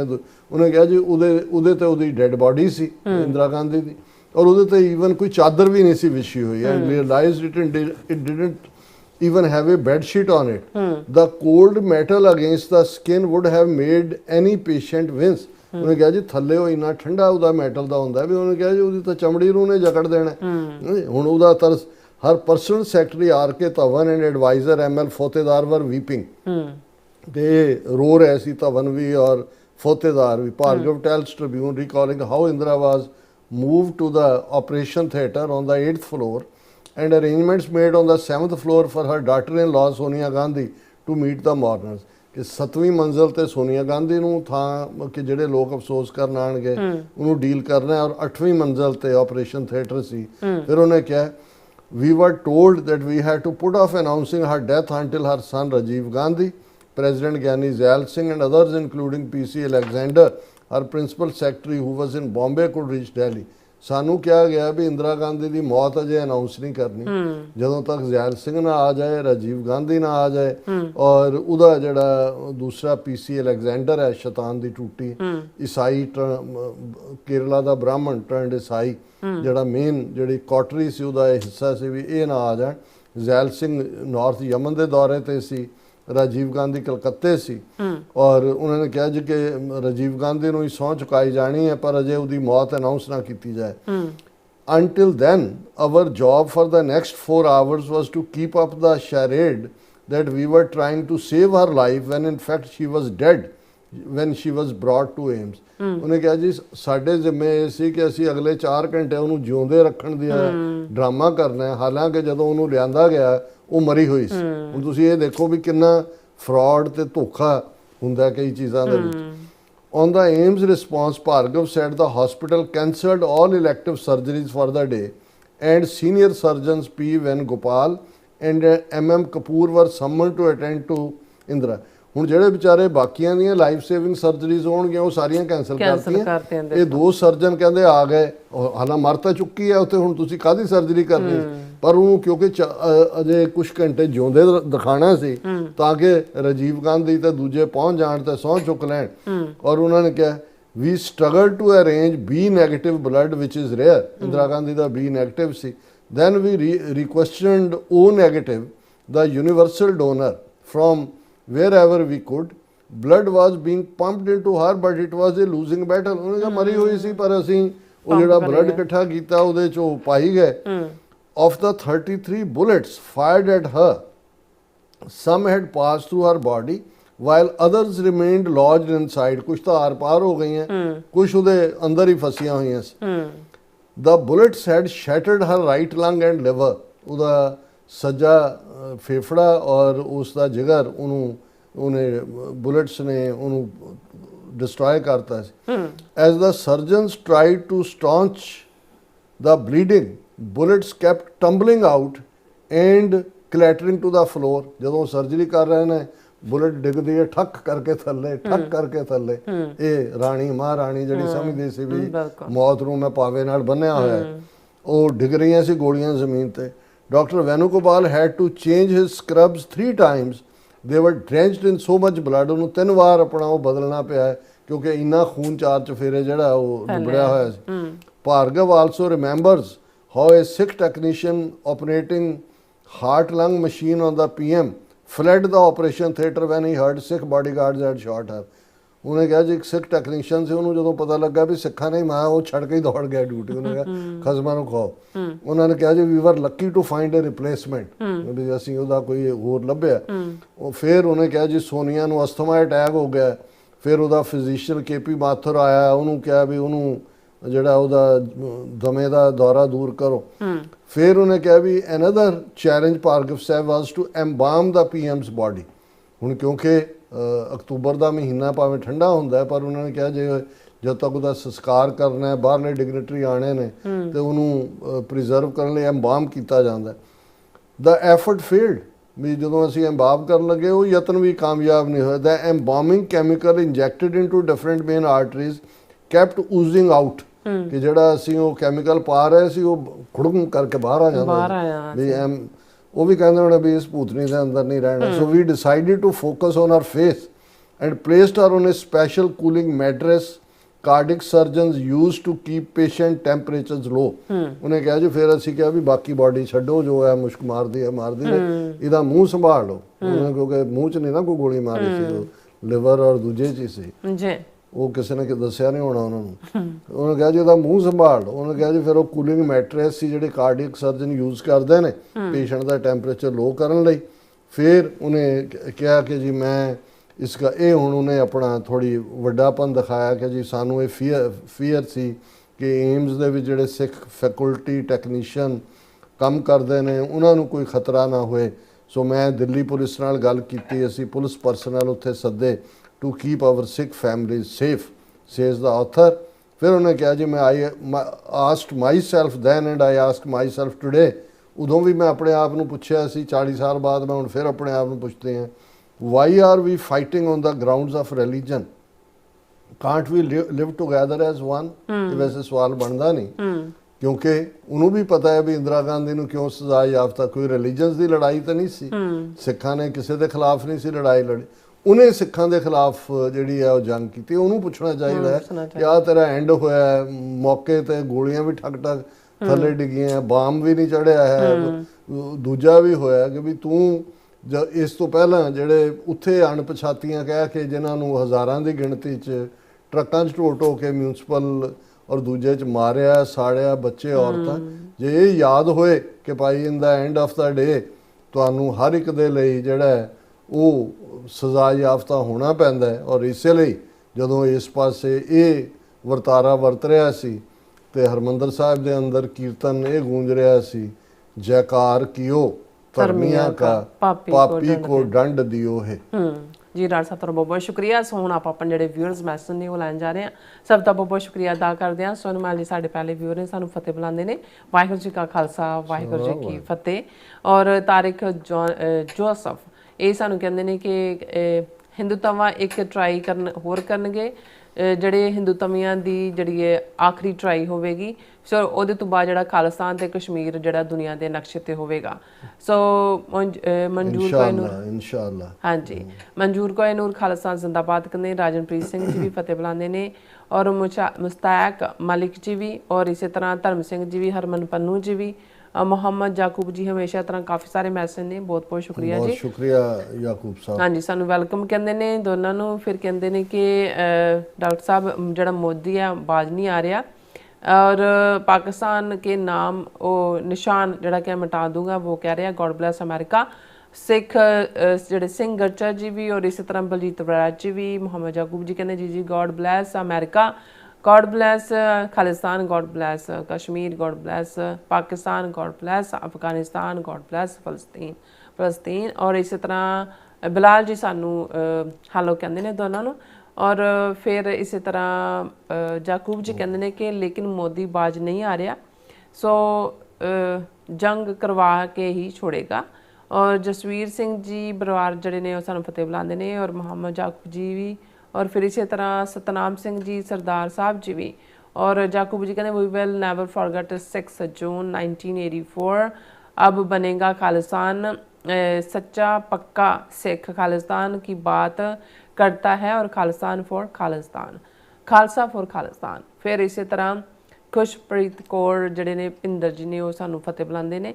और फिर मोहम्मद जी कहते हक सच बोलने का बहुत बहुत शुक्रिया डॉक्टर साहब जी। पाकिस्तान ने 28 मई के दिन 6 एटॉमिक जड़े ने धमाके किए थे, एटॉमिक। हाँ जी। और फिर बलाल जी कहते हैं कि डॉक्टर साहब अल्लाह पाक दा शुक्र है कि इंडिया नैक्सट 10 साल कहते हैं कि जंग का नाम नहीं लेगा। ਹੋਪਫੁਲੀ ਪਰ ਇਸ ਵੇਲੇ ਥੋੜੇ ਜੇ ਇਹਨਾਂ ਦਾ ਅਨਸਰਟਨਟੀ ਵੀ ਹੈ, ਕਈ ਵਾਰੀ ਬੰਦਾ ਹਾਰ ਚ ਵੀ ਇਸ ਕਿਸਮ ਦੀ ਕਾਰਵਾਈ ਕਰ ਸਕਦਾ। और फिर इस तरह जाकूब जी कहते डॉक्टर साहब भारत का सोना बहुत भी नहीं, इन्हों का नहीं मैं कर सकांगी की कहना कि चाहते ने। फिर इस तरह पाल सिंह जी और फिर तारिक चौनस जी कहते उन्होंने फिर मेरे ख्याल वही मैसेज है, कहते हिंदुत्व ने दोबारा कोई पंगा लेना तो पाकिस्तान दी वारी शायद नहीं आएगी, क्योंकि चाइना जड़ा पहला ही उन्होंने तो दुखी है, वही चाइना ही उन्होंने उन्होंने ते हमला करेगा। और फिर एम कौर खालसा जिंदाबाद। और फिर इसी तरह असगर मोहम्मद जी कहते don't stress we will again beat India like dog if he talk. और फिर तारिक जोसफ जी कहते सेकंड टाइम मैं पाकिस्तान की बड़ी बहुत मुश्किल है कि चाइना पहले तैयार बैठा है इन्होंने मतलब करने लई। और इस तरह शाबले जने फतेह बुलाते निहंग सिंह जी भी। और मोहम्मद जी कहते हैं कि अगर सैन फ्रांसिस्को में कहते परेड हो रही है 6 जून को, फिर न्यूयॉर्क च क्यों नहीं हो रही। और ਉਹਦੇ ਚ ਜਿਹੜਾ ਸੈਨ ਫਰਾਂਸਿਸਕੋ ਹੈ ਫਰੀडम ਮਾਰਚ ਹੈ ਜਿਹੜਾ ਹਰ ਸਾਲ ਹੁੰਦਾ ਹੈ, ਇਸ ਵਾਰ ਉਹਨਾਂ ਨੇ 6 ਜੂਨ ਹੈ ਇੱਥੇ ਜਲੂਸ ਕਹਿੰਦੇ ਨੇ ਕਿਉਂ ਨਹੀਂ ਹੋ ਰਿਹਾ ਉੱਥੇ ਵੀ। ਇੱਥੇ ਜਿਹੜਾ 7 ਜੂਨ ਨੂੰ ਵਾਸ਼ਿੰਗਟਨ ਡੀਸੀ ਹੈ, ਕਿਉਂਕਿ ਨਿਊਯਾਰਕ ਵਾਲੀ ਸੰਗਤ ਵੀ ਵਾਸ਼ਿੰਗਟਨ ਡੀਸੀ ਇੰਡੀਅਨ ਐਮਬੈਸੀ ਦੇ ਬਾਹਰ ਜਾ। और फिर कहते ने झूठ बोलना ब्राह्मण दी जड़ी फितरत है, सो कहते इन्हां दे खून विच ही है, ये झूठ बोलते हैं। और कश्मीर पॉइंट कहते ने सरदार जी सलाम फ्रॉम यूके तो, और hope you are okay, please can tell me the truth, tell me the youth about history of Sikh nation from start step by step. ਬਹੁਤ ਸ਼ੁਕਰੀਆ ਕਸ਼ਮੀਰ ਪੁਆਇੰਟ ਜੀ। ਸਾਡੇ ਕੋਲ ਵਕਤ ਦੀ ਕਮੀ ਹੁੰਦੀ ਹੈ, ਹਾਲਾਂ ਇਹ ਮੇਰਾ ਡ੍ਰੀਮ ਪ੍ਰੋਜੈਕਟ ਹੈ ਕਿਸੇ ਵੇਲੇ ਸਿੱਖ ਹਿਸਟਰੀ ਨੂੰ ਇੰਟਰਪ੍ਰੀਟ ਕਰਨਾ ਮਾਡਰਨ ਟਾਈਮ ਦੇ ਯੂਥ ਦੇ ਲਈ ਵੀ। और फिर हरजोत मायल जी भी। और फिर इसी तरह हाँ जी मोहम्मद जाकूब जी कहते हैं कौन सा जश्न कौन सी जीत, क्या हमने कश्मीर फतेह कर लिया है, फ़लस्तीन आज़ाद करवा लिया है, ਜਿਹੜਾ ਤੁਸੀਂ ਕਿਹਾ ਸੀ ਕਿ ਉਹ ਆਪਣੀ ਜਸ਼ਨ ਮਨਾ ਰਹੇ ਪਾਕਿਸਤਾਨ। ਨਹੀਂ ਖੈਰ ਜਿੰਨਾ ਕਿ ਪਾਕਿਸਤਾਨੀ ਫੌਜ ਨੇ ਖਾਸ ਤੌਰ ਤੇ 에ਅਰ ਫੋਰਸ ਦੀ ਵਿਕਟਰੀ ਹੈ ਉਹ ਵਰਥ ਸੈਲੀਬ੍ਰੇਟਿੰਗ ਹੈ, ਲੇਕਿਨ ਹੁਣ ਹੋ ਗਈ ਸੈਲੀਬ੍ਰੇਸ਼ਨ, ਹੁਣ ਅੱਗੇ ਦੇਖੋ ਵੀ ਚੈਲੰਜਸ ਕੀ ਕਰਨਾ। ਹਾਂਜੀ ਨਿਹੰਗ ਸਿੰਘ ਜੀ ਕਹਿੰਦੇ tax payers money is used to entertain the opposition to cool down from any question in the house political। ਹਾਂ ਬਿਲਕੁਲ ਇੱਕ ਪਰਪਸ ਦਾ ਇਹ ਹੈ ਵੀ ਸਾਰੇ ਆਪੋਜੀਸ਼ਨ ਲੀਡਰ ਜਹਾਜ਼ਾਂ ਤੇ ਚਾੜ ਤੇ ਵੀ ਜਾਓ ਹੋਟਲਾਂ 'ਚ ਬੈਠੋ ਐਸ਼ ਕਰੋ, ਪਰ ਇਸ ਤੋਂ ਵੀ ਬਿਗਰ ਮੈਨੂੰ ਇਹ ਲੱਗਦਾ ਹੈ ਕਿ ਵੀ ਇਹ ਜਿਹੜੀ ਲੌਬੀ ਹੈ ਛੋਟੇ ਛੋਟੇ ਮੁਲਕਾਂ 'ਚ ਵੀ ਇਹ ਕੁਛ ਨਾ ਕੁਛ ਕੁੱਕ ਹੋ ਰਿਹਾ ਹੈ ਪਾਕਿਸਤਾਨ ਨੂੰ ਇੰਟਰਨੈਸ਼ਨਲ UN ਦੇ ਲੈਵਲ ਤੇ ਘੇਰਨ ਲਈ। ਗੁਰਜੀਤ ਸਿੰਘ ਜੀ ਫਤਿਹ ਬੁਲਾਉਂਦੇ ਨੇ, ਸਤਨਾਮ ਸਿੰਘ ਜੀ ਵੀ ਖਾਲਸਾ जिंदाबाद कहते ने, मोहम्मद जी कहते हैं कि मैं हमेशा ही ये कहता हूँ कि जब तक दुनिया के तमाम सिख खालिस्तान की डिमांड करेंगे तभी खालिस्तान बनेगा, और करनी चाहिए कहते इन्हों डिमांड खालिस्तान की। और तमाम तो कदे भी नहीं करते होंगे, वो तो भारत के अद्धों ज़्यादा मुसलमान अज भी जे भारत च ने वो पाकिस्तान के हक च नहीं सी, लेकिन ਇਸ ਵੇਲੇ ਜਿਹੜਾ ਇੱਕ ਵੱਡਾ ਹਿੱਸਾ ਸਿੱਖਾਂ ਦਾ ਉਹ ਖਾਲਿਸਤਾਨ ਦੇ ਨਾਲ ਖਲੋਤਾ ਹੈ। ਅਮਰਜੀਤ ਨਿੱਜਰ ਜੀ ਵੀ ਖਾਲਸਾ ਜ਼ਿੰਦਾਬਾਦ ਕਹਿੰਦੇ ਨੇ। ਗੁਰਜੀਤ ਸਿੰਘ ਜੀ ਪਾਕਿਸਤਾਨ ਜ਼ਿੰਦਾਬਾਦ, ਖਾਲਸਾ ਜ਼ਿੰਦਾਬਾਦ। ਜਿੱਤ ਸਿੰਘ ਜੀ ਕਹਿੰਦੇ ਨੇ ਪਾਕਿਸਤਾਨ ਨੂੰ ਹੁਣ ਜਨਰਲ ਅਸੈਂਬਲੀ ਵਿੱਚ ਖਾਲਿਸਤਾਨ ਦਾ ਮਤਾ ਜਿਹੜਾ ਲਿਆਉਣਾ ਚਾਹੀਦਾ ਹੈ। ਔਰ ਵਿਕਰਮਜੀਤ ਨਾਈਸ ਕਹਿੰਦੇ ਨੇ। ਮਨਪ੍ਰੀਤ ਸਿੰਘ ਢਿੱਲੋਂ ਜੀ ਵੀ ਫਤਿਹ ਬੁਲਾਉਂਦੇ ਨੇ। ਖਾਨ ਬਨਾਰਸ ਜੀ ਵੀ ਪਾਕਿਸਤਾਨ ਜ਼ਿੰਦਾਬਾਦ, ਖਾਲਸਾ ਜ਼ਿੰਦਾਬਾਦ ਕਹਿੰਦੇ ਨੇ। ਸੈयद ਇਕਬਾਲ ਜੀ not just that in ਕੀ ਕਹਿੰਦੇ ਨੇ ਗੁਰਦੁਆਰਾ ਕੰਪਾਊਂਡ ਕੀ ਕਹਿਣਾ ਉਹਨਾਂ ਚਾਹੁੰਦੇ ਨੂੰ ਹਰਦੀਪ ਸਿੰਘ ਨਿੱਜਰ ਦੀ ਸ਼ਹਾਦਤ ਗੁਰਦੁਆਰਾ ਕੰਪਾਊਂਡ 'ਚ ਹੋਈ। ਹਾਂਜੀ। ਔਰ ਜਾਵੇਦ ਬੱਬਰ ਜੀ ਵੀ ਇਨਸ਼ਾਅੱਲਾ ਪੰਜਾਬ ਬਣੇਗਾ ਖਾਲਿਸਤਾਨ, ਕਸ਼ਮੀਰ ਬਣੇਗਾ ਪਾਕਿਸਤਾਨ। ਔਰ ਇਸੇ ਤਰ੍ਹਾਂ ਅਮਨ ਸਿੰਘ ਖਾਲਸਾ ਜੀ ਵੀ, ਪਰਮਿੰਦਰ ਜੀ ਵੀ, ਕੌਰ ਸ਼ਰਨਜੀਤ ਜੀ ਵੀ, ਔਰ ਫਿਰ ਇਸ ਤਰ੍ਹਾਂ ਮਨਜੀਤ ਸਿੰਘ ਮਠਾਰੂ ਜੀ ਵੀ ਫਤਿਹ ਬੁਲਾਉਂਦੇ ਨੇ। ਔਰ ਕਹਿੰਦੇ 84 ਜਿਹੜੇ ਹੈ TV 84 ਜ਼ਿੰਦਾਬਾਦ। World peaceful country won over terrorist India exposed and separated without a Sikh support. Khalistan won this war times. Khalsa ਜ਼ਿੰਦਾਬਾਦ। ਔਰ ਇਸੇ ਤਰ੍ਹਾਂ ਹਾਂਜੀ ਜਿਹੜੇ ਮੋਸ਼ਨ ਜਿਹੜੇ ਨੇ ਉਹ ਕਹਿੰਦੇ ਖਾਲਸਾ ਜ਼ਿੰਦਾਬਾਦ, ਅਬ ਰਾਜ ਕਰੇਗਾ ਖਾਲਸਾ। ਔਰ ਕਹਿੰਦੇ ਟੁਡੇ ਮੋਦੀ ਆਤੰਕਵਾਦੀ threat to people of Pakistan, is this not terrorism doctor sahib. ਔਰ ਇਸੇ ਤਰ੍ਹਾਂ ਯੂਨਿਕ ਜੀ ਵੀ ਜਿਹੜੇ ਤਾਂ ਨੇ ਹੈ ਹੀ ਟੈਰਰਿਸਟ ਹੈ। ਮੋਦੀ, ਅਮਿਤ ਸ਼ਾਹ, ਮਰਡਰਸ, ਇਹਨਾਂ ਦੇ ਹੱਥਾਂ ਤੇ ਹਜ਼ਾਰਾਂ ਬੇਗੁਨਾਹ ਮੁਸਲਮਾਨਾਂ ਦਾ ਖੂਨ ਹੈ ਜਿਹੜਾ 2002 ਚ ਇਹਨਾਂ ਨੇ ਗੁਜਰਾਤ ਦੇ ਵਿੱਚ ਮੁਸਲਿਮ ਨਸਲਕੁਸ਼ੀ ਕੀਤੀ ਹੈ। ਔਰ ਫਿਰ ਇਸੇ ਤਰ੍ਹਾਂ ਗੁਰਪ੍ਰੀਤ ਸਿੰਘ ਜੀ ਕਹਿੰਦੇ ਪੰਜਾਬ ਵਿੱਚ ਤੇਲਗੂ ਭਾਸ਼ਾ ਸਕੂਲਾਂ ਵਿੱਚ ਪੜਾਉਣ ਦਾ ਭਗਵੰਤ ਮਾਨ ਨੇ ਹੁਕਮ ਕੀਤਾ, ਖਾਲਸਾ ਜ਼ਿੰਦਾਬਾਦ। ਔਰ ਇਸ ਤਰ੍ਹਾਂ ਆਪਣੇ ਵਿਊਜ਼ ਕੋਲ ਨੇ ਇਜਾਜ਼ਤ। ਵਿਊਅਰਸ ਸਾਡੇ ਪ੍ਰੋਗਰਾਮ ਦਾ ਸਮਾਂ ਇੱਥੇ ਮੁੱਕਦਾ। ਤੁਸੀਂ ਆਪਣੀ ਰਾਏ ਤੇ ਸੁਝਾਅ ਸਾਨੂੰ ਭੇਜਣਾ ਭੁੱਲਣਾ ਸਾਡੇ ਇਸ ਪਤੇ ਤੇ SOS@TV4.tv ਤੇ ਅਸੀਂ ਆਪਣਾ ਪ੍ਰੋਗਰਾਮ ਲੈ ਕੇ ਫਿਰ ਦੁਬਾਰਾ ਤੁਹਾਡੇ ਸਾਹਮਣੇ ਪਹੁੰਚਾਂਗੇ। ਤਦ ਤੱਕ ਲਈ ਮੈਨੂੰ ਤੇ ਆਪਣਾ ਸੁਣਾ ਗਿਆ ਤਾਂ ਦੇਖਦੇ ਰਹੋ TV 84 ਬੁਲਾ ਦਿਓ। ਫਤਿਹ। ਵਾਹਿਗੁਰੂ ਜੀ ਕਾ ਖਾਲਸਾ, ਵਾਹਿਗੁਰੂ ਜੀ ਕੀ ਫਤਿਹ। ਰੱਬ ਰਾਖਾ।